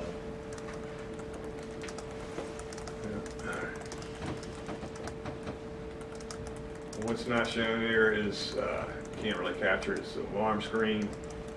There's also an alarm history screen that keeps all the alarms on file until you go in there and manually clear them out. I'm guessing there's like 60 different alarms or shutdowns. And you'll see that when you get out there in the field. And once again, anytime an alarm comes in, it switches from the screen to the alarm screen to draw your attention to there's an issue.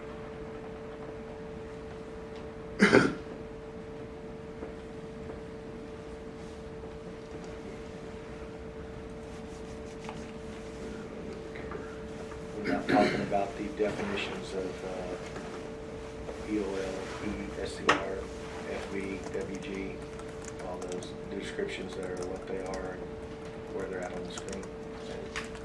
Like your Yeah. feed valve, your FV. Yeah, initially there was a lot of conflict to me because I was getting things called by the engineer one thing and out for the valve another. So to help suspend that from going cascading downhill, I tried to define everything that was used over here, like WG, go up here is wastegate, which alpha valve refers that as converter gate, but that's just a little confusing. You try to say WG is called converter gate. But SV is sludge valve, which is the manual valve on the feed tube. CV is the centrates valve, which is down on the floor beneath the centrifuge. CW is referenced as the clean in place valve, or CIP, which is right here. FV is the flush valve. And the scroll and bowl are just are short definitions for the bowl drive and the scroll drive. On the sludge valve, that's a manual Yeah, and valve that's always open. If we were to, say, take a centrifuge offline, we have to isolate everything. Would that be an isolation point? absolutely. And then can we change that to closed? It will. When you close that Oh, valve, does it? Oh, okay. there is it's got a cam Oh, with a micro switch, and it tells you opened or closed. If Oh, that okay. valve is closed, you can't start the machine. And, Oh. well, I guess you can start the machine, or is it No, not? you cannot. Can't even start the machine. When that valve is closed, you can't start the machine, and obviously it's a good thing because if that valve's closed, you won't be able to run feed. You have a pressure transmitter on the discharge of the feed pump, that if that valve was closed and somebody manually started the feed pump from the drive, should trip that feed pump out and not pressure that line up. You sure don't want to be blowing apart your feed lines with pressure. Can we start it in this kind of maintenance mode or whatever you called it though, with that valve shut? Let's say maintenance needs to troubleshoot or something and we just need to spin the machine up. But we have that valve shut, Yes, you we can. can still force it to start turning. Yes. The only inhibit you have in the manual control is you can't actually start the machine up and go into process. And the flush valve will not open unless you manually run the bowl up to over 600 RPM. Everything else will open just by pushing the button. But you can't actually go try to run the machine with process in this maintenance mode. Or because you have a valve in the wrong position, and it would cause someone. See that? Also, that service water flow down on the lower left-hand side, it's got a little block above it, the blue block there, that's going to be your flow. That's actually flow meter for your flush water and your centrate water. And then there's a manifold there that you see the two valves. Actually, the centrate valve is on the top. the CIP valve is on the top, and the flush water is on the bottom. I think you're going to change those, aren't you, Bruce? Remember yesterday? I don't want to pull those valves out. Yeah, we think, and we're not 100%, that the flush valve is on the bottom and the CIP valve is on the top, according to the piece of tape that they put on the valves. But somebody needs to verify that for us. Before we go in and make a computer change with graphics, we're going to verify that which valve is which. No, when I tell the CIP valve to open, it is the top valve that opens, so Okay. it's just graphically misrepresented. Okay. And then the same thing, wastegate open and closed down there. You will see when the gate is, there's proc switches on the side of the gate, that when the gate is open, it gives you an open indication, and when the gate is closed, it says closed. In transition, you get nothing, it's just black. But said. Everything is electronic on those valves with the exception of that sludge feed valve. But that does have real indication feedback. Yeah. So it's just a knob that you turn to open and close. Everything else is electronically controlled valves, with the exception of those gate valves on each side of the flush valve and the centrate clean in place valve, the CIP valve. There are gate valves on either side of that valve for throttling the water or bypassing. There's a bypass line in there. When we get up there, we'll show you guys the manifold.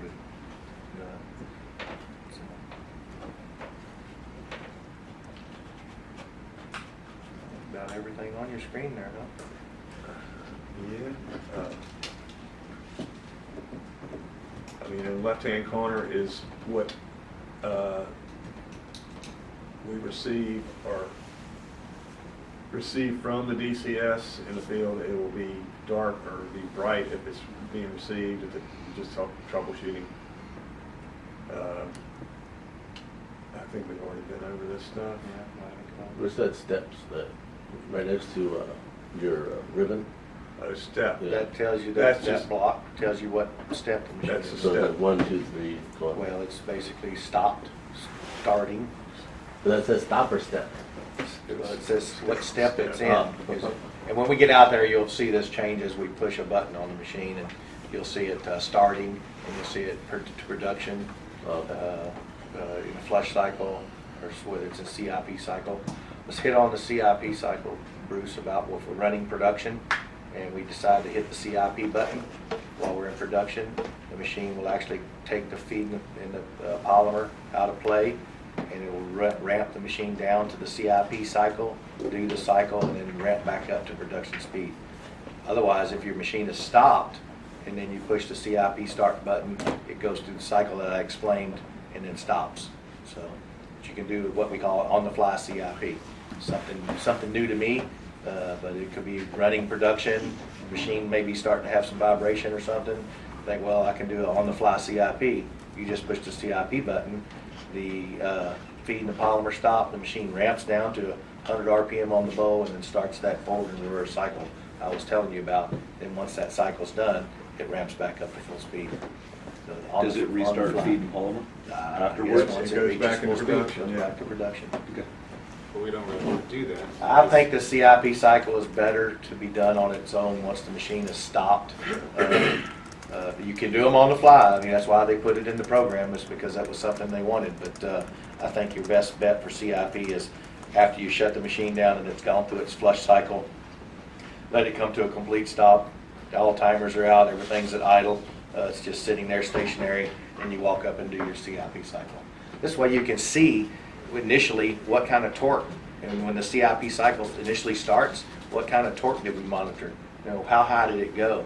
If it goes to the point where the machine is almost torquing out during a CIP cycle, we've got a lot of solids in the machine. So How about trending? Can you click on the I guess called the field where say your speed is, your bowl speed? Can you click on that? Would it pop up?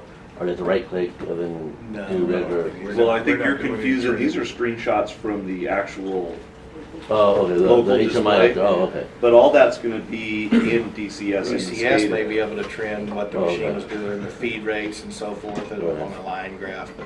But They yeah. usually, our bosses usually like that a lot. Yeah. Like The go back ability and to be see. able, yeah, like if there Go was a back a problem month. to see, it, yeah. And Alarms you can actually are- do trending on these screens, but that's not part of what we were asked to do. Oh, okay. I mean, it's supposed to be DCS control. Yeah, probably because they know they're I gonna think have they're it in gonna put all that in DCS. DCS. I heard people talking about that. So. They normally would, because they, well, you know, how would you print it out after that? Does that have a, in any kind of way that would be useful to them? right? Well, they are gonna be on the network, so they literally could parallel the screen and hook it to whatever they want to. Now, That's Yeah, we not- bought a that's not historian in our scope. project, so there will be a whole slew of stuff that's Yeah, going to be sure. historized. But they're not picking up that much information from us. It's pretty limited. So we're going to have to change it at some point. It's all there. Yeah. He We mentioned, have he the mentioned ability. alarms, having an alarm history. I don't know if that's infinity alarms or if it goes back so far and if the I page guess you gets, can run the if the buffer page out gets by- full, does it like go away? No, it keeps It it. keeps it all, huh? Well, the alarms are gonna have to be run to DCS at SCADA anyway, to be Yeah. able to come to our phones. Right, yeah. So it'll be historized at SCADA. There'll be one bit. There'll be one It's bit. just, yeah, There's something wrong. it may not tell you exactly what that alarm is at SCADA. It's just gonna say, hey, you have an alarm. I don't know. Yeah, I don't know what- centrifuge and alarm or Yeah. whatever. And that kind of worried me, so I tried to put everything in here so it'd be self-explanatory. Because, I mean, I'm more used to SCADA systems where you're just pretty much in parallel. Everything on the screen is on that thing. You change a number over there, it changes over here. You know, Right. stay back and forth. Well, this is not that. And most of the information, there's a I guess what you call a standby or backup, where the critical points are actually hardwired. In case the network does go down, you can still run, and you have everything capability from these screens to run everything. Actually, much more than you have from your DCS as far as information. But at some point, I would think they would actually pick up all the data myself. They will, because eventually, if it could be asked for, they'll ask for it. Yeah, we've already asked for stuff and it's not been built yet, and I've already asked. Yes. Which brings us to, Amps. as operators, you know, may not care much, but the power usage for kilowatts and amps, that's not going to be displayed. The drives have the capability of displaying that. It's calculated in the drives, and if you look over here, you got amps, volts. This is, once again, I guess more for diagnostic. You can tell what's going on wrong. I think you put them on the screen just in case they want to connect to that. Right now, they're not being utilized, right? Well, it wasn't in the spec, but I put them in there anyway. There's no connects for the Cat 5s, it's all Ethernet. Are they actually seeing a number when we're running? No. Okay, see, we're not seeing a number, But but, actually, you do see the number, yeah, but it's not real. okay. If you want to know what your amperage is on the main drive and the back drive, you go into the MCC room and the big alpha, the big Systems East control panel with the drives in it. The pin pads display speed, amps, and torque, I guess, whatever is there on the pin pad. And you can take and put that on your Excel spreadsheet. If you wanted to know what my main drive amps are 85 today, tomorrow they're 95, why? You know, why was it? Because we're running 175 gallons one day and 275 the next. It's a good indication of why our amps would be higher. If we're running the same feed rate every day, and gradually our amperage on our main drive motor is climbing, let's shut the machine down, lift the cover, and see how much struvite buildup we got rubbing on the bolt. A good indication right off the bat that struvite is an issue. But it may not. I don't know. They got struvite inhibitors hooked into the centrate drain line. But We'll run that to the and we feed. talked about putting that to the feed, but I don't know that that's going to be. I don't see any. My guys say there's no benefit in putting a struvite inhibitor into the feed solids.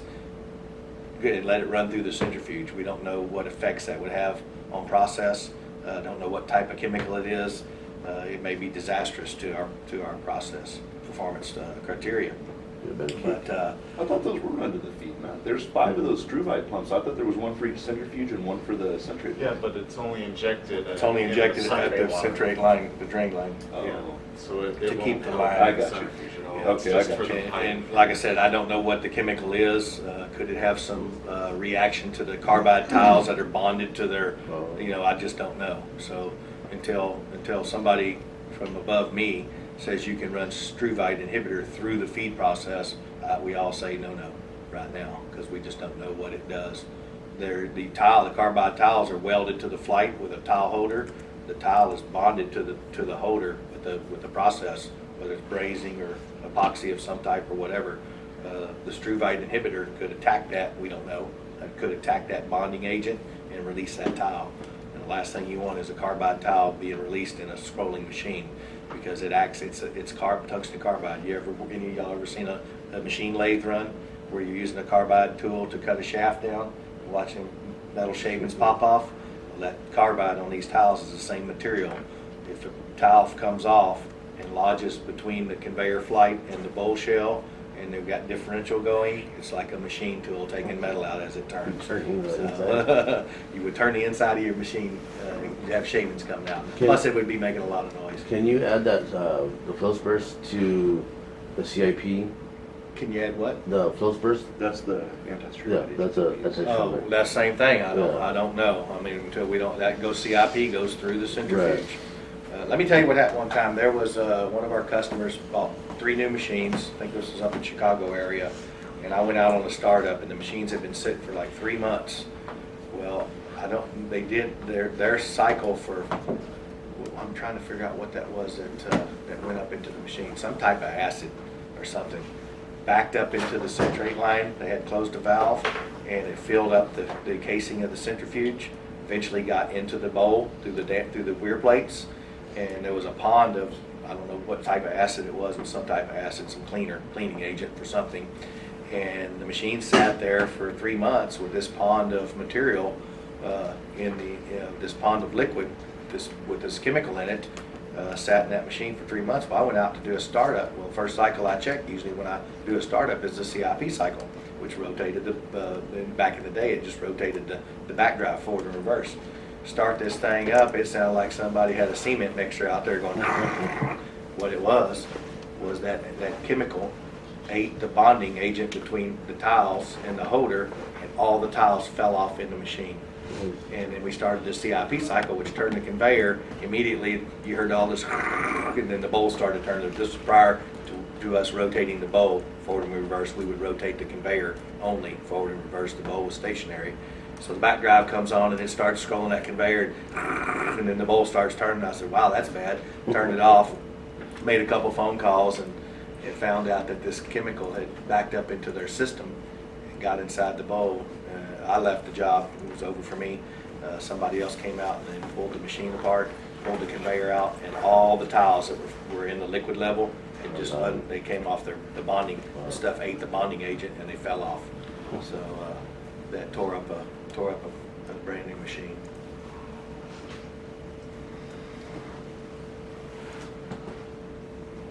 There goes Bruce working his magic to change the text. I think what we should do now, this is about where we were yesterday when we finished up here in the classroom, is to make our way up to the centrifuge building. Hard hat and vest is required up there because you can